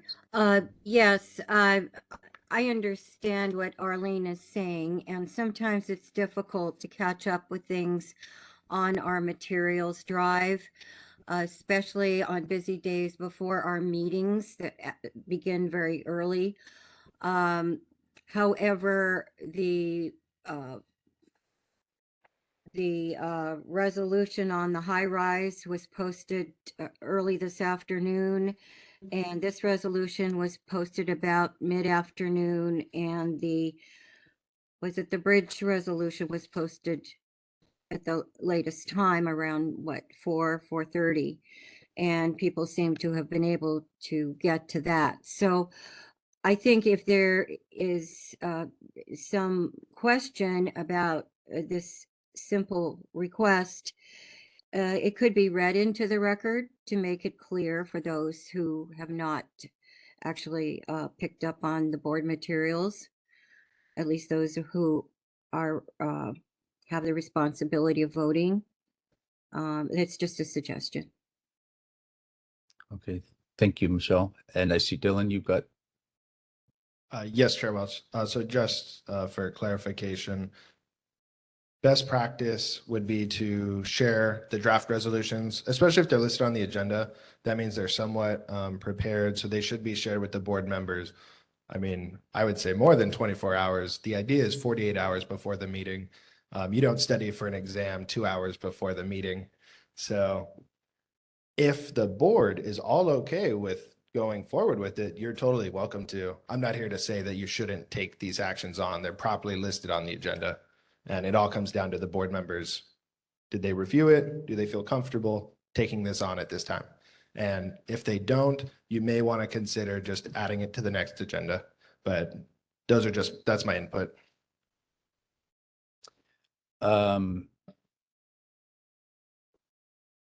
Yeah, Mr. Boyd. So thank you, Mr. Chair. I suggest reading, it's only a one-page resolution, and I I support it. I suggest reading it in. Just reading it for anyone who hasn't had a chance to read it. Okay, good. Reading it Oh, aloud. okay. Thank you. Maybe we could put it on screen as well, if you're able to, Dylan. And Margaret, you're on mute. Yeah, I know. Are they going to rehab it at their expense? That's what the resolution is asking for, and I believe that's what the gentleman indicated last month. Okay, well, let's follow up on that. Yeah, and yes, it's At their LOI Beast Road expense. resolution. Yeah, it's also asking for the future. So I think it's pretty simple here. Maybe we can take a moment to read this together. And for those that don't need to read it, you can get a bio break. How's that? And come back in a couple minutes. But it's right there stating where it is. It's P2 land. It's under Department of Parks. It's supposed to be no buildings. It's been occupied by many years. I said inconsistent with the zoning and intended usage. We've repeatedly asked about this for years. It's an eyesore. Permit and right of entry has expired for the current occupant, and the community does want it returned to a park-like environment, get rid of the rocks that they've laid down that they needed to for the trucks and whatnot, consistent with its zoning, and not to be used as a base yard, staging area, or any similar usage now or in the future. I mean, of course, the city can do whatever they want. We're just an advisory board. That's all this is. And Who is it that has it? I may be out it's of- Hawaiian Dredging has it right now. Hello? Yeah, you remember the fellow came last month and he said he's leaving, that they're just looking for a place to right now to They have rest. lots of places to put their equipment.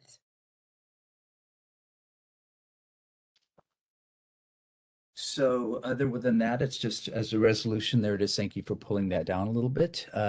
Since their permit has expired, when we asked the Department of Planning and Permitting and DPR deny any future permits for this or other applicants of a similar nature that's inconsistent with its intended use as a park environment with open view planes. Be it resolved that we require the current occupant to vacate without delay, which they're doing, and that we asked it to be sent to various people. So, okay, then with that, actually, I think that was a good suggestion, Mr. Voidle. Thank you. I don't think it's controversial, but your point's well taken, Dylan, that we should try and get those resolutions in as early as possible for people. And I think, unfortunately, a lot of people do study 2 hours before the test, but we will endeavor not to. At this point, I'd like to call for a motion to accept this resolution as written. So moved, Mr. Chair. It's Ms. Mattson. Is there a second? I'll second it.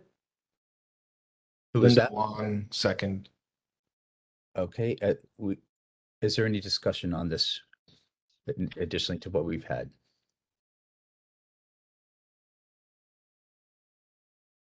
This is Arlene Velasco. I have a question, not really a discussion.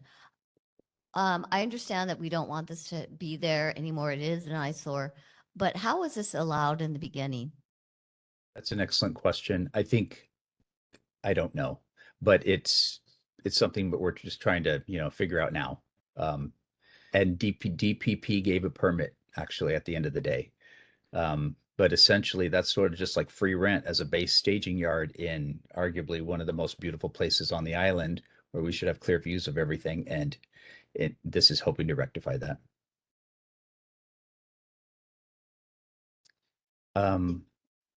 This is Arlene again. Is there any thought about trying to get this as a bill so that they can't do this again?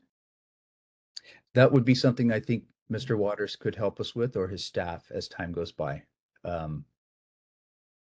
I mean, it is protected land, so how this happened is a good question.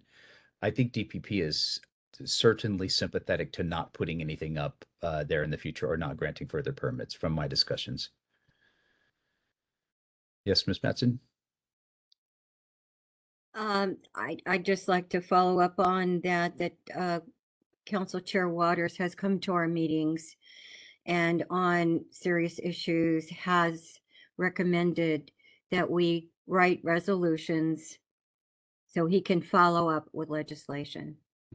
And I think that this is an excellent opportunity for the city council to weigh in on this and begin to protect our parks and open spaces. Thank you.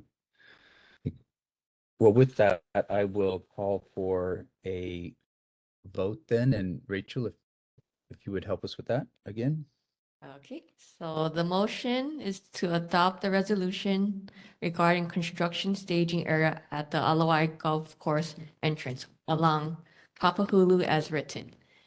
This was moved by Mattson, second by Linda Wong. We will take the vote now. Alan? Aye. Boydell? Aye. Decker? Aye. Hasina? Okay, we'll come back again. Knight? Aye. Mattson? Aye. Morikawa? Okay, we'll try again. Murchie? Aye. Velasco? Aye. Witzel? Winston, I know this one's a long time coming for you, so I'll give you a yes. Good Bruce Lord. Wong? Aye. Linda Wong? Aye. Welch? Big aye. Aye. Okay. Okay, we'll try again with Hasina. Okay, no Yes. more? Oh, is it yes? She checked out. Checked out. Yeah. Okay. Morikawa? Okay. So now we'll take the tally. Yes, everybody. Okay, that was 11 aye to 0. It's adopted.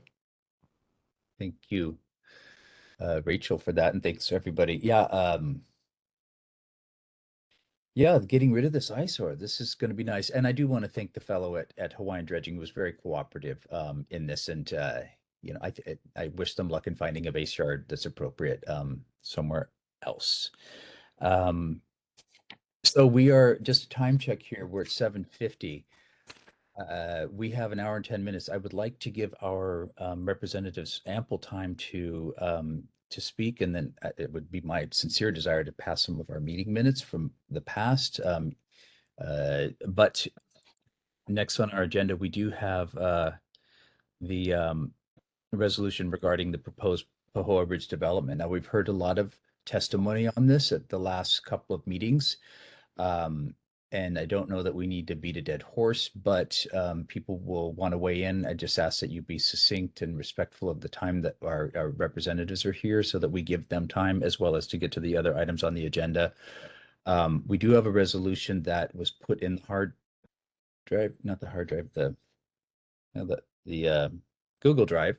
And maybe we can look at that. And so this was, Michelle, would you like to explain this? Well, it's basically a culmination of a lot of the discussions. This came before the Hawaii Housing and Financing Development Corporation. They made a recommendation based on the requirements for lower rental, and there was also a component of market sales with this development. A lot of things going on with it. We've had discussion about it in our zoning committee meetings when we were discussing the primary urban center development plan. This came up and during much of this other meeting. So people are very concerned about it. There was a hearing yesterday on City Council Resolution 2409 that is authorizing all the exemptions for the zoning heightened density exemptions from the actual zoning regulations and authorizing exemptions for permitting fees and costs that are normally have to be paid by the developers. And so this, but the bottom line, and the HHFDC confirmed this, is that the city council has the final decision-making authority on whether this project proceeds. And because of the extreme amount of concerns, we've had testifiers before the board on this matter. Even one of the Manoa board members came to testify, and many residents. So this is a compilation. It's updated. There was a CD1 for the City Council Resolution 2409 that modified the original resolution from 30 stories at 270 feet high. And this is A2 apartment zoning right now, which is not any higher than 150 feet. So the resolution modified it and only brought it down 6 stories to 210 feet. You can see the minor modification just by looking at the illustration, the rendering on the 4th page. We attached visual examples. You can see how this is totally incompatible with the surrounding area. It is positioned on around a blind turn that is the main access for our entire community district, Kapalulu, St. Louis Heights, and Diamond Head.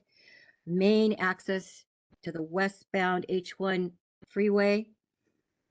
It also, to mitigate the occupants of this building, 200 units, which is perhaps twice as many people, and 200 cars, to mitigate cross traffic across this freeway approach at the end of Waialae Avenue. They're proposing an exit only to the King Street overpass from Waialae Avenue, and then directing all of that traffic from this spot zoned high density high rise back around in a circle and back up Waialae Avenue to the freeway entrance westbound. The and this is stated in the resolution. I'm just summarizing. The exiting traffic will have to stack in a very short left turn lane at the end of the overpass to get onto King Street, and that will back traffic up all the way, including the vehicles that want to get to King Street that are normal traffic, which is normal traffic. It will back everybody up with this added traffic and a short turn lane, and then the additional traffic bulging out into the through lanes. It shows the hot spots of how this traffic is directed on the second exhibit, and of course the location right perched on top perched above the freeway of this high density high rise. Then of course the third example is our neighborhood board district, and the other proposed spot zoned high density high rise to the southwest on Kapi'olani that will have their traffic will be merging cumulatively with this proposed development's traffic and getting around and going through where our community district will be impacted. So it's a matter of reasonable and sound planning that has not been accomplished.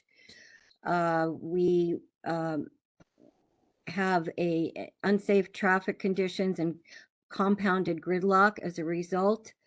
There has been no environmental assessment or EIS, environmental impact statement regarding this, and spot zoning is not conforming with the established zoning for this area.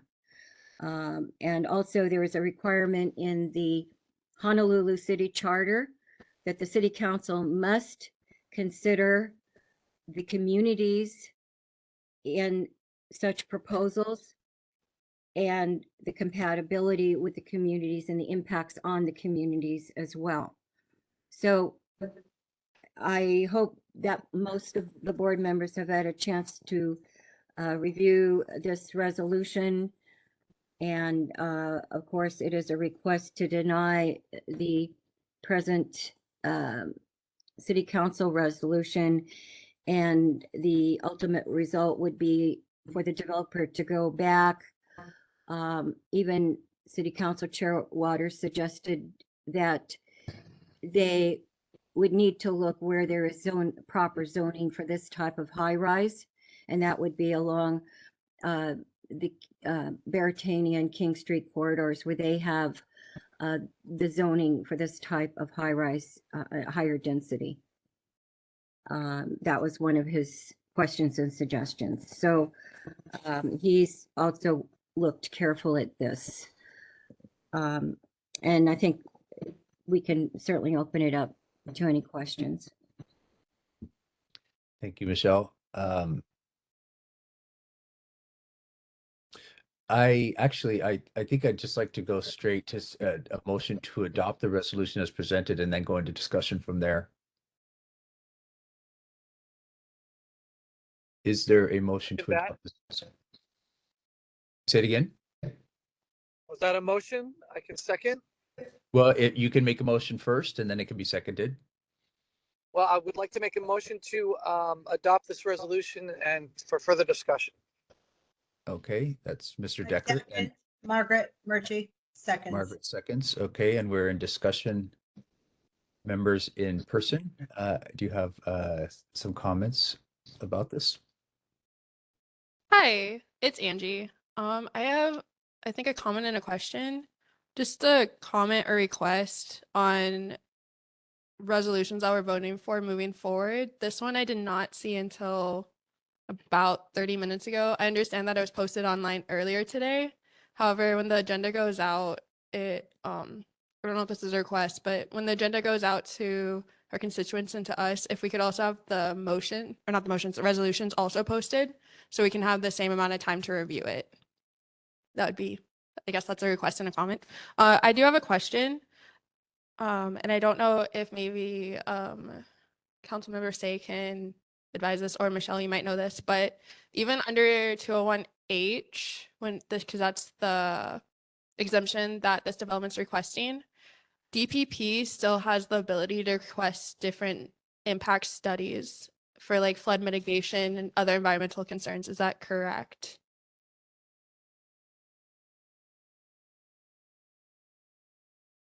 That's a good question, Angie. Do you know that, Michelle, right off the bat? As far as I've seen and understood, DPP comments, I guess they comment on this, but it does not go to DPP at all for the usual review process. It is based on the exemptions, and that's height density and permit exemptions, and the City Council has the final vote, and it's on the fast track. The zoning committee heard the initial resolution yesterday. It was exactly the same timing as the other spot zoned high rise that we heard about last year. Same process, same result with the zoning committee. And then a week later, it went to the full city council, exactly what's happening now. This seriously impacts and directly impacts our neighborhoods. So, and our larger community districts. So, they're not allowing any time for DPP review or studies or this is why the environmental impact statement was mentioned, the environmental assessment, anything to provide due diligence for a project like this that is being proposed outside of its zoning element.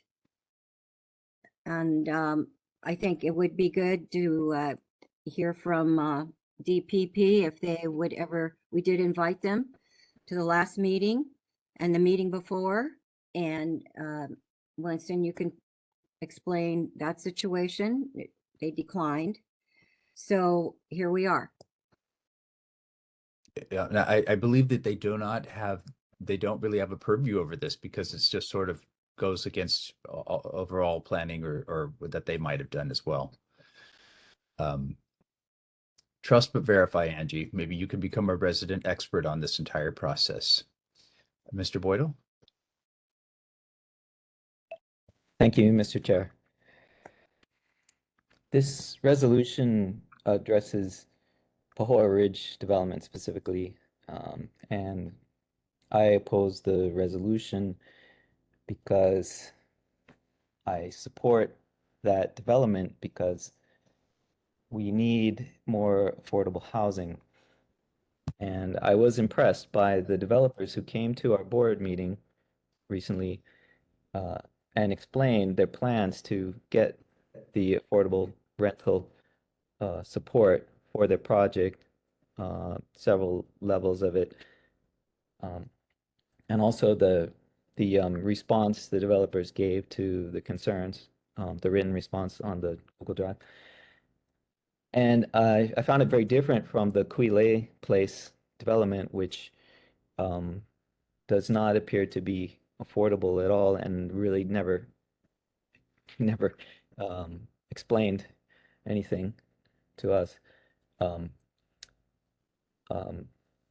But I understand, people never, some people never want any more development near them. But we just have to have some housing that people can afford, because it's like a domino effect, right? It goes all the way down, and in the end, it's more homeless people. And really, it's a crisis for our neighborhood, and I think that we have to have more housing. And the plans the developer showed us for affordable housing, I think it's good. So I support it. I oppose the resolution. Thank you. Thank you, Mr. Boydell. Are there others in person who would like to comment on this? Yes, Chair. Laura Ruby. Hi, Laura Ruby again. I applaud Michelle's explanation of this resolution. I'm in favor of it. I'm actually in favor of housing. And these people seem sincere. I went to both the town hall and I saw them, was it yesterday, on city county business. But I had, after the town hall, I asked Mr. Moe, specifically said, I don't believe that there should be amenities in a workforce housing affordable rental location. And I said, would you please leave it out? He says, we will not. We have to have it in there because everybody asks for it. I don't think that's appropriate because I live in a building that has no amenities. So I don't know what the cause for him saying that. Second of all, I wrote this in the testimony back to him, just 4 short points besides that one. I also wrote back that we need setback with green trees and green spaces. And we also need to lower the number of stories down to where we all are agreeable to it. And then the last thing is regarding the traffic is I recommended that there be a number of traffic signals that are varied, just like if you think on University Avenue, between University and the freeway, there are 3 or 4 signals all going on and off at each intersection. Well, the first intersection would be at right before Koale Lane. And then the other ones would be helping out with Kalele and Calais and everything. And to get onto the freeway, and they would all be synced and varied. And it's a very easy thing to do, but at this city county proposal, they didn't mention that at all. They went into long explanation about crosswalks. That's not the answer. We need this actual signals. So those are my main points that I made. So thank you very much. Thank you, Laura. Are there any others in person? Yes, Arlene? this is Arlene Velasco. I want to mention that I attended the HHFDC board meeting in December where they discussed funding for this project using taxpayer money, and they passed it. And I was deeply disturbed because they didn't seem to take into consideration any of the community inputs. And they went ahead and passed the bridge using taxpayer money to fund this. I also want to point out that I've also been looking into what is affordable. And from my understanding, they didn't say that all the units were going to be 60% or what they call the AMI or under. But I haven't seen anything in their proposal. Maybe I just haven't, somebody else might have the answer. How many units in this tower are they proposing to be affordable? And what is affordable? 60% of AMI, after consideration of the state taxes and everything, a family of 4 would be living off of like $4,500 a month. And that would have to include rent, groceries, clothing, all living expenses. And that does not seem affordable to me.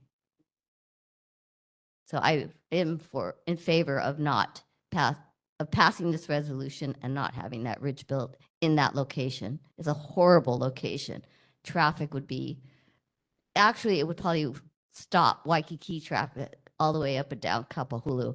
I was just on that road today walking at rush hour. It's a mess now. I can't imagine it then.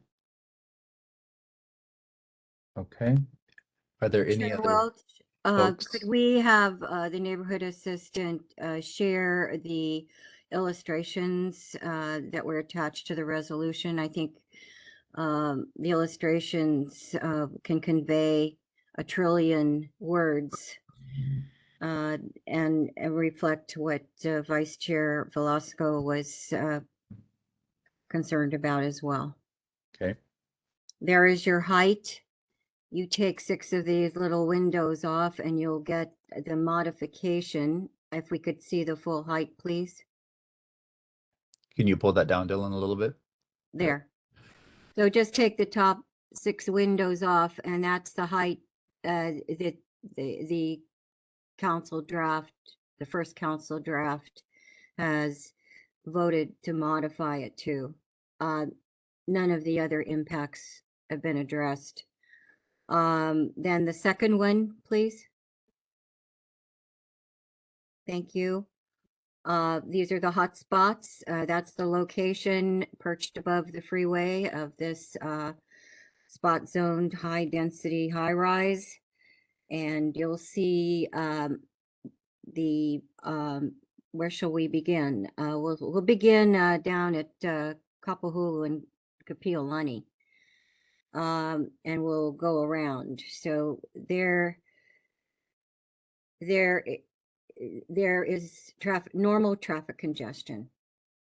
And then as you go around, you have a blind bend, and the developer is planning ingress to his high rise right there at the beginning of the property on the bend.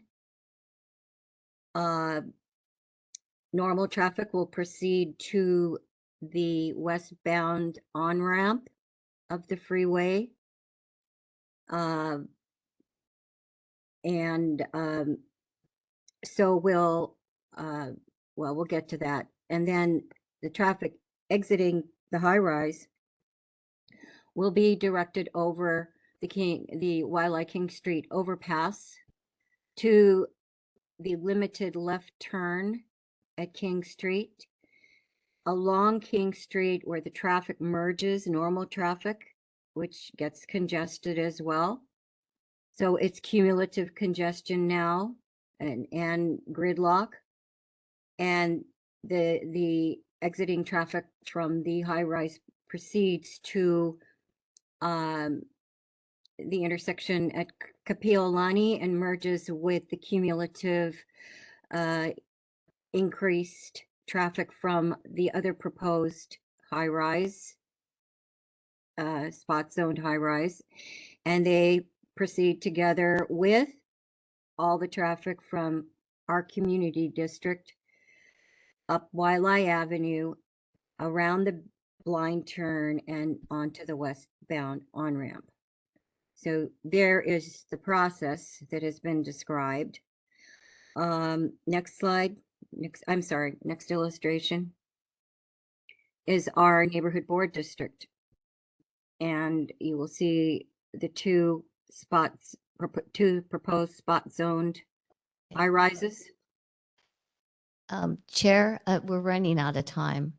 Yeah, I appreciate that, Michelle, and I think people can understand, like, it's going to impact our neighborhood. And thank you, Arlene. You know, I will call for a vote here on this resolution now, but I would like to say first, thank you, Michelle, for crafting this, and for everyone who's given a lot of testimony on this. And I am heartened by the fact that the city council actually looked at this and gave a CD1 that was different than what the developer was asking for.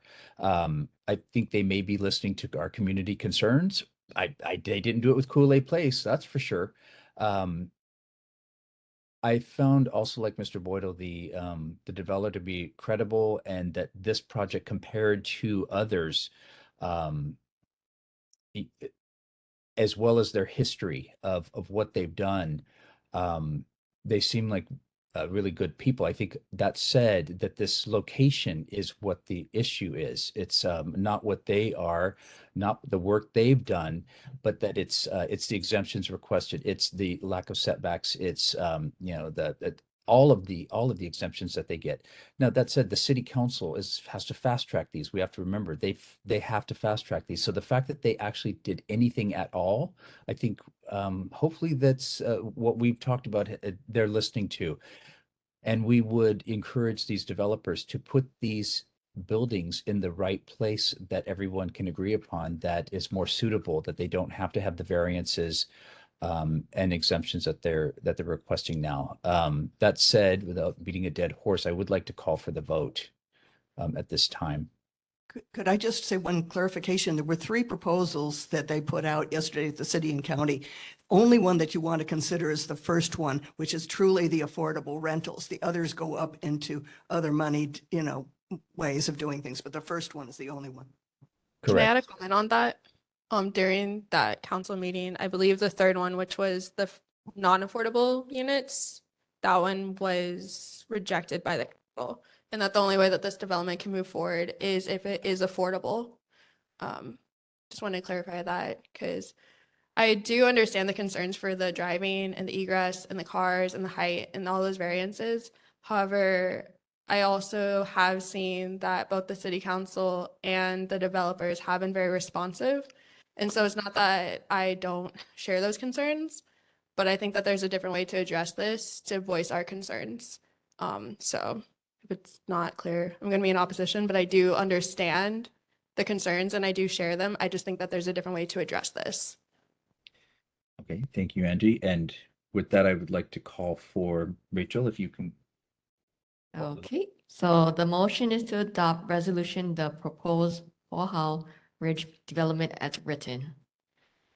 This was by Deck and second by Murchie. Now we'll take the vote. Allen? Aye. Boydell? Nay. Decker? Aye. And Hasina? I know she left. Okay. Knight, Nay. Mattson, Aye. Morikawa. Okay. Murchie, Aye. Velasco, Aye. Wetzel, Abstain. Bruce Wong, Aye. Linda Wong, Welch. Aye. Now we will tally.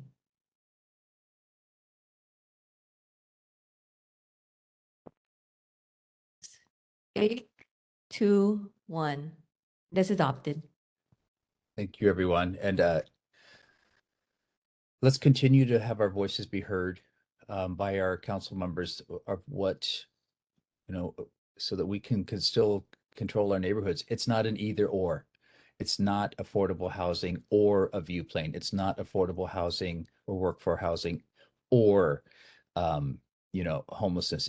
It's not destroying neighborhoods that have a character or having these developments be placed in them. So as we move along down this together, being respectful is, half the battle, and working with good faith developers in this process as well. So thank you all for that. We're short on time. We're at 8:19. I would ask that all of our representatives who are here, if you haven't placed your office's communications into the chat, please do so. A lot of them uploaded online. Similarly, if you have a particular question for the representatives, if that's germane to you only, please put that in the chat or contact them directly. That would be most appreciated. And if someone's already said something, then say, I agree with what Margaret said, whatever it is. With that, I would like to invite, and I don't know if they'll be here, our U.S. congressional delegates, Mr. Case's office. Is there anyone here from Mr. Case's office? I did send out a personal invitation. Moving on to Ms. Hirono's office and Mr. Schatz's office. Next, we have the governor's representative. Aloha, everyone. My name is Ryan Aguilar, and I'm here on behalf of the Governor's Communications team, just as a conduit to take back any concerns, suggestions, questions for them. And I shared in the chat the Governor's monthly newsletter, Kalaho, which just intent is just to share, not only the governor's efforts, but efforts of other state departments that are going on around Hawaii. So just happy to take any concerns or questions that you might have for Gov's office. Thanks. Thank you, Mr. Aguilar. Are you in the PR department or the communications department, or? I'm in the communications department for the State Department of Land and Natural Resources. Okay, very good. Thank you for coming tonight. Are there questions for the governor's rep? I see any in person. Yes, this is Arlene Velasco.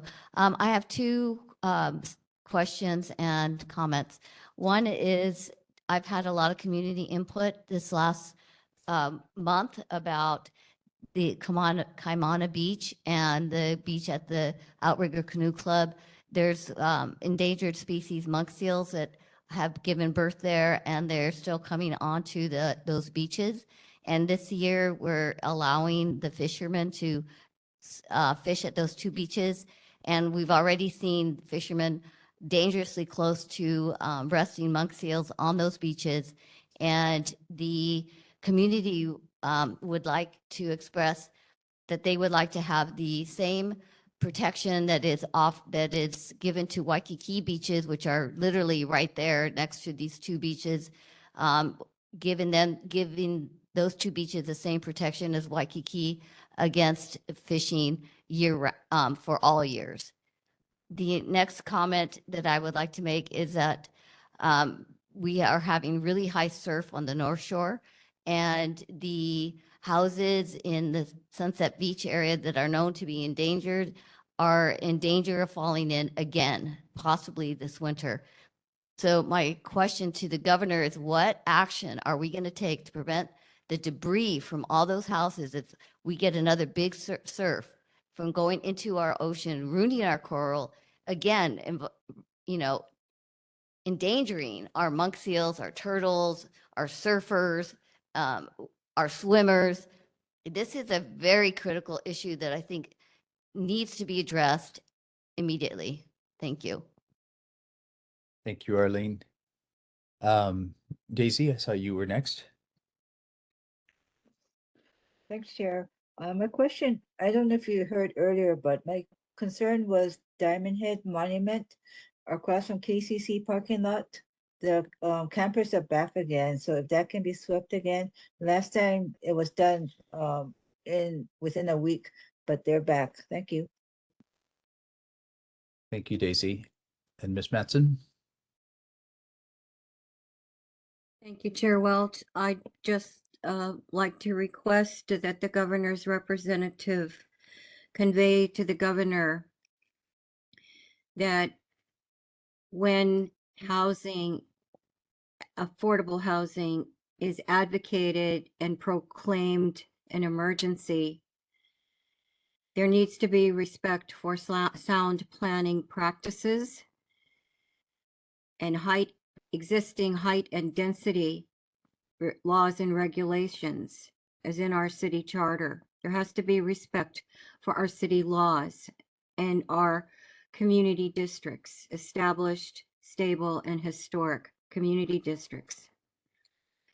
And if that is accomplished, there would be a lot of support generated from neighborhood boards and communities with the proper planning and the proper community-based input to support the majority of affordable housing if placed compatibly and planned compatibly for the future of Honolulu. Thank you. Thank you, Michelle. And Margaret? I think that when Governor Green has good intentions, but when he lifts all the rules, he needs to be specific. We need affordable housing around the rail stations. There's lots of land that we own, and that's supposed to be what the state is doing. They're supposed to be building around there. Instead, when he lists the rules, they race to urban settled areas and request all sorts of exemptions and tax credits. And guess what? They get them because it's like the HHFDC. It's actually kind of definitely disappointing. Just this morning, there's a article in the paper about the purchase of Evil Lay Place.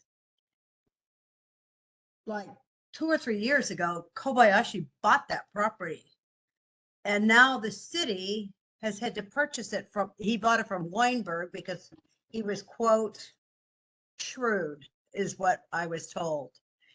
They said the city didn't even know that it was available. Well, they don't have people reaching out to these people that have the property that we know we're going to need. And now we have to pay millions more to Kobayashi for this property. And it's even above, we're paying above what the assessed value or the appraised value is. This is crazy. And it's just, and then they come to us and ask for all kinds of tax credits, and exemptions, and send them all out to, be specific, send them to out west. We got lots of need for affordable housing out there. We don't need them coming into our community and then, breaking all the rules because he had good intentions, but wasn't specific. Thank you, Margaret.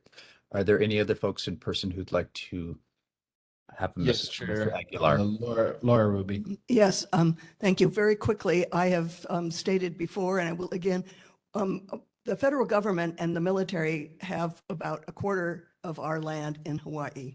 And that is lots of land that is even in the urban core and elsewhere. We know that Makua is going to be, quote, transferred over something. But I would like to see that the governor's office have an active plan for acquiring parts of this military land or federal land.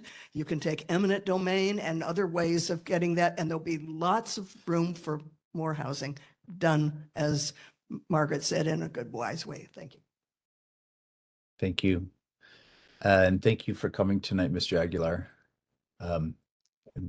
Will we see you next month? Yes, I believe I will. Yes. Okay, thank you. If you could put your contact info in the chat, that would be great. Will do. Will do. Thank you for coming tonight. Next, we have Mr. Ihara, our Senator Ihara, and I've been appreciating people being succinct. Thank you. Okay, I'll keep it short. As you know, the legislature convenes next week, Wednesday at 10 o'clock. It'll be a regular session. We're not going to have any festivities. We won't even have guests on the floor. And so it'll be a regular session, regular day. A month later, on February 16th, is the first major deadline. So there'll be almost a month period between bill introduction or the beginning of the legislature till the first deadline. The first deadline, the major deadline, is the bill introduction deadline, which is January 24th. And then 3 weeks, 3 weeks, actually 4 weeks later, there'll be the first lateral deadline, which is bills that have more than one committee referred to it must get out of the first, get into the last committee by February 17th. I'll be pretty busy the next couple of weeks because I'm on the referral committee, and there's 3 of us, and we review every bill and refer it based on jurisdictions to have various committees look at the bills. My major areas would be ethics. Basically, the Foley Commission, much of their bills have been passed. There's a few that deal with ethics, and another of several on campaign spending changes. And then my third area is legislative process. And so I'll be active in those areas as well as others. And I'll be happy to answer any question. And I have my full staff, and we can, if for constituents and others, we can track bills and for the next several months. Thank you, Senator. Thank you. Are there any questions for the senator that haven't been put in the chat? We appreciate you coming, and if you have questions about introducing a bill, call the senator's office. Maybe you can put in your contact information in there, sir, and we appreciate your service and your staffs and everybody who comes and joins us tonight. Okay, will do.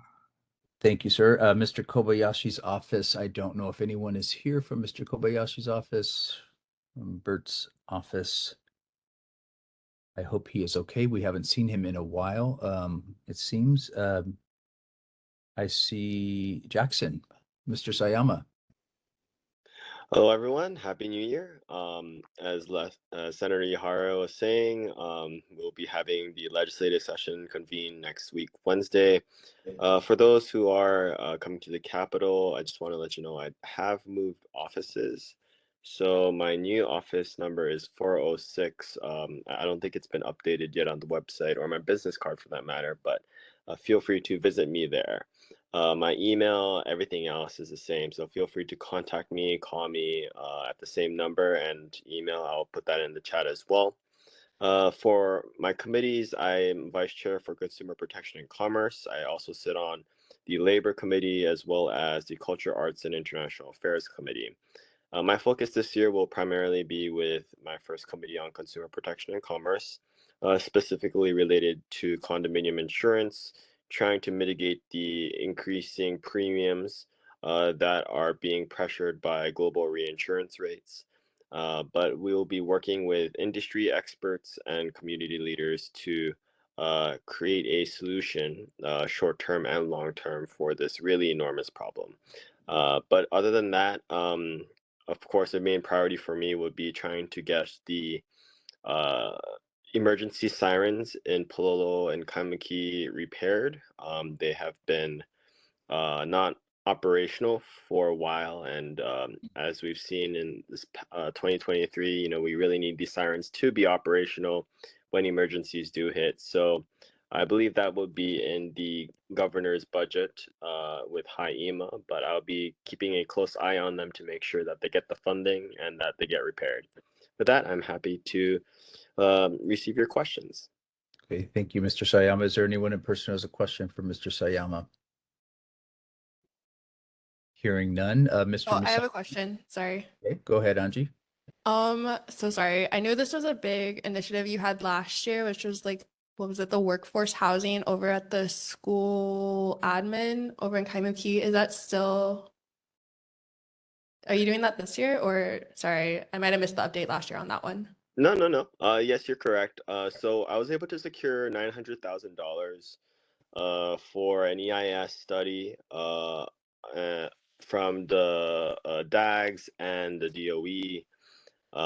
But the DOE School Facilities Authority basically said, you know, just give us a moment to do a comprehensive study of all DOE properties within urban Honolulu, and we'll get back to you to see if Queen Liliuokalani Elementary School is still the best place to do teacher workforce housing. They have not published the report yet, but they should by the end of this month, I believe. So I'll keep the board updated on the progress of that project. I'm very hopeful that we could push that forward, but I look forward to working with the Kaimuki community on that. Thank you, Mr. Sayama. And Mr. Misakian, you have a question or comment? Thank you, Chair. I appreciate the opportunity. Hi, Representative Sayama, and I just want to thank you for what you do on the committees and things that you are participating in. I heard you mention condominium insurance, and it just piqued my interest. And I do want to get out just one message to the group here. I know there's quite a few legislators here this evening. Are you familiar with Act 189? I'm assuming you are. The property condominium property regime task force. Yes. Okay. So I participate in a lot of those meetings, and one of the things I'm very concerned with is the cost of insurance, but I'm concerned with the reason that the cost of insurance is so high.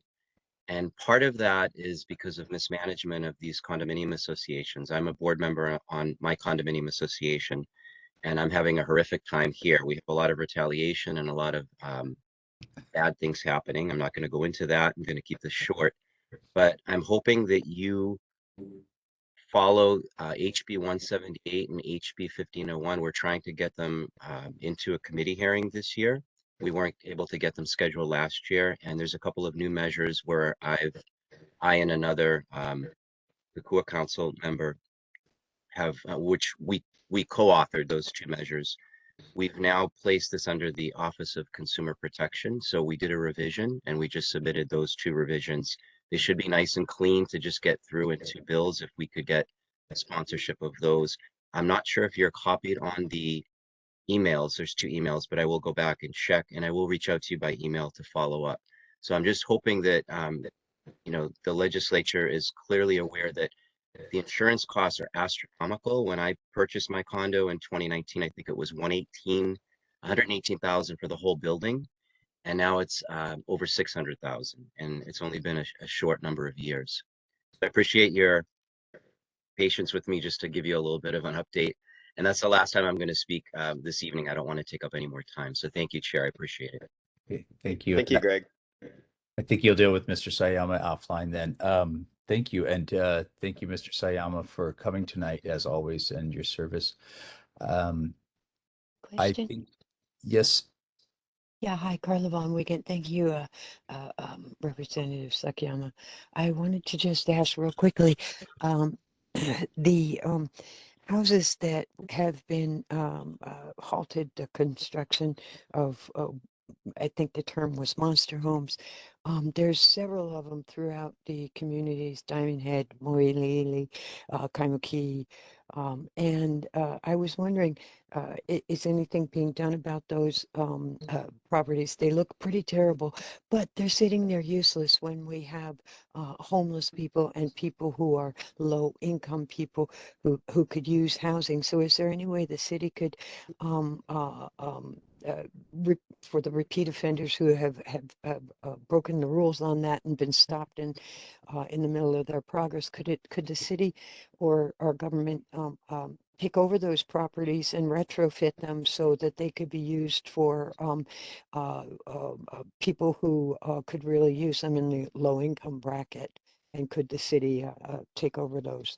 Or the communities, not the community, but the right agencies take over those properties rather than leaving them as eyesores. There's been a lot of money spent on foundations and wood, and you can see one on the exit of the Kahala Freeway. You can see others on the hills in Kaimuki and but around Diamond Head, et cetera. So that was what I was curious about, or direct me where to look on the subject matter. Thanks. Sure. Chair, I'll be very, very brief. Sure. Yeah, it seems like a city issue, but yeah. Yes. Yeah. No, I can only speak to Kaimuki and I guess monster home developments in my district. So I don't know about Diamond Head, Moilili. But the one on Sierra Drive, we worked very closely with Council Chair Waters' office, who was really instrumental in getting the stop work order for that. As for how the city can retrofit them, that's again a discussion that has to go along with the city council and the mayor's office. But I think the primary issue is that we do want to penalize them because they've just been getting away with it up until now. So we'll see what happens in the future. Thank you. Thank you so much. I appreciate your good efforts on that. It's very frustrating to see people just blatantly break the rules when all of us would really like to have a nice home for our children, grandchildren, etc. So thanks. I'll keep my eye out on the city and how they develop the solutions. Mahalo. Thanks, Carla. Thank you, Representative, and we will be in touch. Look forward to your progress this term. Thank you, Chair. We've got 20 minutes left. We have I see Tommy is there and Anton's there. So let's move on. I appreciate that Senator Chang's office put his message in the newsletter in the side. If there's anyone from Senator Chang's office who wants to say hello, or if there's anything in addition to that you absolutely have a burning desire to say, or any messages for Senator Chang's office, now's your time. Hi, I'm just a representative for Senator. Just wanted to say Happy New Year to everybody. And in the legislative session, Senator Chang will be serving on the Housing and the Water and Land Committees. And if you have any questions, feel free to contact the email that I pasted in the chat. Thank you. Thank you, Marley. Thank you for coming tonight. Are there any comments or questions that were not put in the chat for Marley? Thank you. Next we have, it looks like Mr. Anton Krucky. Thank you for being patient, sir, and listening to everyone. And I know he was there a minute ago, so maybe Anton, if you're there, we will come back to you. If not, Chair Welch. Sure. We do have Deputy Managing Director. I'm going to butcher his last name, but Krishna Jayara. He is present, and I believe this had to do with a request that Member Mattson had. Yes. Thank you. Thank you, Krishna, for coming today. And I see, I guess, are you subbing in for Mr. Krucky, who's been here? Is that how we should read that? Good evening, board members. Krishna Jayara, I'm Deputy Managing Director. I am not subbing in for Anton. He is. I also saw him on the screen, so I'm not subbing in for him. However, I was informed that there were some concerns either by the board as a whole or particular board members about the support that we as the city is providing this board. And so I'm here to listen to that discussion if and when that should happen. I was told that there's concerns about how the city, the neighborhood commission office, is supporting this board. And so I am here for that item if it comes. Thank you, board members. Thank you. Yes, I think so. There are some valid concerns that we have that perhaps would be best addressed with you. For those members that are concerned, maybe we could schedule some time with you to chat about that. And Ms. Matson? Absolutely, Chair. And if that's how members want to proceed, I'm happy to have a separate discussion, not in a public meeting. I'm here because I understood there wanted to be a discussion tonight, but I'm happy to handle it any way that either the board or the board members want to address it. Thank you. Yeah, and I will just say, because of a shortage of time and because this topic deserves more time with you, I would just like to ask that we do have some time together. And Michelle, if you have like a 10-second, or a short comment for Mr. Jairam, who's come tonight about this topic, please go ahead. Yes, I'm very grateful that the city is responding. The managing director under the city charter has jurisdiction over the NCO, and there are other boards with similar issues. There's been a lot of discussion, but as you can tell, as demonstrated with all of our meetings lately, we cannot get through the agenda because we are being shackled by limited time.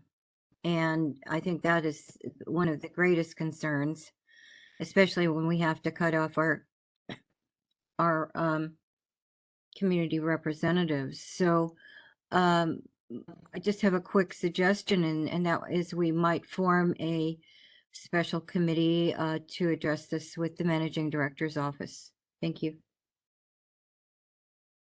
Yes, thank you very much, Michelle. I 100% agree. Margaret, if you can be succinct, or are you just saying yes? No, I was just going to say that Greg Mathiek, I'm not sure of the spelling of his name, but brought up some serious issues that he had with his board, the Waikiki Neighborhood Board, and you definitely need to make contact with him. Yeah, we will do so as well. And then I think, yeah, we appreciate you coming tonight, sir. We've communicated before on the phone, and you're a great asset to the city, and we will reach out to you then to talk about this as well later. And with that, I would like to go to Mr. Crucky and get a report from him from the city and hear any concerns. You're on mute. Nope. Press your space bar. Try that one. Can Yep. you hear me? Yep. Okay.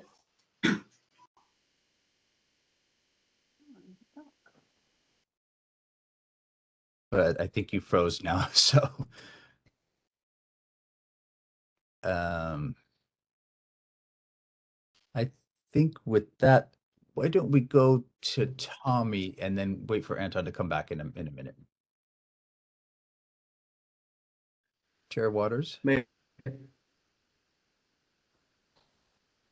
think Mr. Crucky, you might want to re-sign in and if you can hear us. Go ahead. Chair, I was going to offer, I can't make the report that Mr. Crucky was going to make because I don't know what the contents are, but I'm certainly happy to be here to listen to any comments that you or other board members might have, and I can work with Anton. Thank you. I would like to ask the acting managing director a question or give him some insight. Okay, please be succinct as you can, Linda. Okay, all right. I go to the Blaisdell a lot, and I've noticed, the back gates that we can't go into Kapiolani anymore to get onto the Blaisdell they won't let you come in the back gate. So this makes a big traffic jam all the way around Ward and all the way around the whole block. And the truth is that the back gates, they don't work anymore. Let people in and out. And the traffic is horrendous, just horrendous. And this could all be fixed if people could exit through the back gate, the one on Kapiolani. So I don't think people know this. And I would like you to check in, and you can get back to me or through Mike. I wanted to ask him that, and since you're here, thank you. I really appreciate you coming because, I just don't want to saddle the managing director with everything, but there's a lot of things we know. Yeah, The Linda? system. Thank you, We'd like Linda. to we'd like to move. We only have a few minutes. Thank you. Okay, thank Let's you. move on I'll be to happy to look into it. yeah, and let's Anton, if you're back, if I can ask you to go next, and we'll have Tommy after that. Just want to comment. Hi, can I had one thing to give. I'm so sorry, sir. Yeah, I just had one note. I wanted to invite Director Krucky and also the board members. I know we talk a lot about homelessness in our on January 23rd, sorry, state legislators, because you guys will be cramming all your bills in, but there is a point in time count, which is a federally mandated count and survey of homeless individuals. I implore you to participate if you can and are able to just get a read on homelessness in our community. And it's also very eye-opening to see what services are available and those in our community. That was it. I'm in person, so I cannot put it in the chat, but if you Google Partners in Care Oahu.org, you can sign up there. And also, board members, I can email you the link as well to register. Thank you so much. Thank you, Angie. And I will put that in the chat, and I'll invite Anton once more, see if he might be available. I think he's sort of maybe having some connection difficulties tonight. So I will invite Mr. Waters, Chair Waters, if you would. Thank Okay, you for coming tonight, sir. Yep. my pleasure. Happy New Year, everyone. Can you hear me, by the way? Yep. Yep. Okay, perfect. Happy New Year, everyone. Happy to see you all. We talked about resolution 24-9, the Pahoa Ridge project. So I think this is a perfect opportunity to talk about affordable housing. State law requires the city to waive permitting fees and other fees of the developer if they promise to build 50% of the units affordable. Now, HHFTC and the state defines affordable at 140% of the area median income. The city defines affordable as 120% AMI. One of the things I'd like to do is actually revisit that and lower that, because at 140% AMI at least, that's more like market rate in my mind. But it's codified in the Hawaii revised statutes in chapter 201. Anybody can go online and look that up. What's interesting about the state law is that not only does the city have to waive all these fees, but we have to act on the application within 45 days. If the city does not act, meaning the city council, does not act within 45 days, it is deemed approved. So it's automatically approved unless we deny it or modify it. Yeah, those are our options. We can deny it or modify it. So what we did in this case, city council in the zoning committee, is we actually did modify it. But it did pass out of the zoning committee, and then it'll go through full council next week. Now, I also want to point out, I think one of the board members in person asked the question, does DPP have a say in this? Now, there's two ways you can apply through the 201H project process, right? You can go through the city or you can go through the state. A lot of developers choose to go through HHDF FTC because, as I mentioned, the definition of affordable is much higher. And this was a perfect case. It went, Pahoa Ridge project applied through HHFDC. Now, having said that, that's a preliminary approval that sends it over to the city council. Once we act on it, they still have to go back to HHFDC for financing. There's financing that programs within the state that help developers meet their bottom line.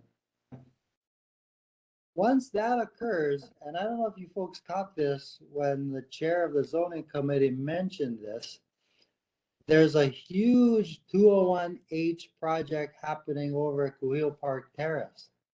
Huge. That some believe that it's going to suck up all the financing for any other 201H project. By the way, during my questioning, I asked how many projects apply under the 201H program for financing with HHFDC. There's about 25 programs a year, and only 6 were granted because that's all they have funding for. Now, we have members of the legislature here, and perhaps they could answer this question at a later time. I know we don't have much time, but I'd imagine the legislature passed this expedited requirement of the city because they believe that there is a need, a dire need for affordable housing on our island and in our state. That's got to be the reason why they require us to waive all the fees. And I didn't mention this, but Michelle Matson, I'm sure, has been mentioning it all night tonight, that what state law says is that you throw out the city's zoning. You can throw out our charter, you can throw out our ordinances, you can throw out state law as it pertains to things like height and density, if you promise to build affordable housing. That tells me that the legislature believes so strongly that we should be building more affordable housing, they're willing to set aside zoning laws. In a sense, Michelle Matson is correct, it could be considered spot zoning. The scariest thing about 201H is you could build a building like this right next to the Waikiki Show or Diamond Head or Kahala or any other neighborhood under this program. Now, having said that, the fact of the matter is we have a dire need for affordable housing. We really do. And an interesting observation, and those of you who were watching the zoning committee, there was a number of young people who were testifying in support of the project. And they were saying from their perspective is that they need someplace to live as well. Also, interestingly, this particular project is at 60% AMI, which is what the zoning chair amended it to say. You got to do option 1, which is 60% AMI. Now, those of you who also are watching, I asked a lot of questions about the site. I basically agree with the community that that's not the best site for this. If you just go across the highway, right, you could see all the other buildings that would fit much better there. I also prefer along the rail line, as was mentioned here tonight, which is an excellent idea. We want to get people out of their cars. And also along the Beretania and or King Street corridor. Perfect spot for that. When I mentioned it to the developer, they said it's very difficult to acquire those lands and to work with people who currently own those pieces of property. And I want to look into that a little bit deeper to find out exactly what are the problems, because that's exactly where we want to build, right? In the urban core, in the urban core.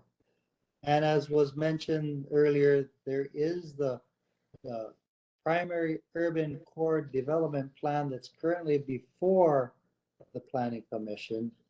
And a couple of things that I did were within the initial plan, they wanted to build buildings along Kapalulu Boulevard. I'm suggesting that they don't do that, right? Just so you folks know. And when it comes to the city council, we'll have another opportunity to weigh in. I'll be sure to work with you folks on the plan there. But there is problems with this. As I learned from coming to your neighborhood boards, egress and ingress along that old Wildlife Road, there is a sharp turn, there's an entry into the freeway, and it's gonna cause problems. There is an unmarked crosswalk right there across from Kalele Street as well, and that's gonna cause problems. So I have my eye on that, but I will tell you, my feeling is that the city council, and I can't speak for everybody because we have sunshine law, and we can't talk about this outside of the on the record hearing, but it passed out of the committee 5-0. And I think it was in large part because young people came and testified and said, look, my generation needs housing. And again, I'm just guessing as to why people voted the way they did. But council members say did amend the bill, and I believe he did listen to the concerns of the community in its amendments.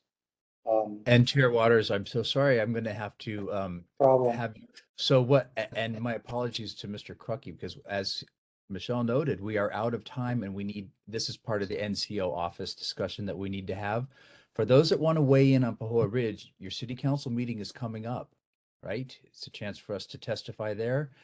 There are many issues. We're not going to be able to get to them tonight, Michelle, and I'm sorry. We all want to go on because we have minutes to approve and all of that. But unfortunately, the city makes a I stand. just wanted to mention there were students testifying against the project as well, young people. And I they get it. stated their reasons. Thank you. And thank you. And for all of you who've come tonight, I appreciate it. My apologies if we did not get to you and hear you. We will work with the neighborhood office on being able to extend our time, and we could use your help with that, Chair Waters, as well, so that if we need to go to 9:30, we can go to 9:30. Anyway, it's 9 o'clock now. It is the end of our time together. Appreciate all the thoughtful inputs that we've had tonight. And we will endeavor to give more time to you folks at the end as well. In any event, I hope everybody has a wonderful rest of the month. Happy Martin Luther King Jr. Day. And we will see you in February. Thank you.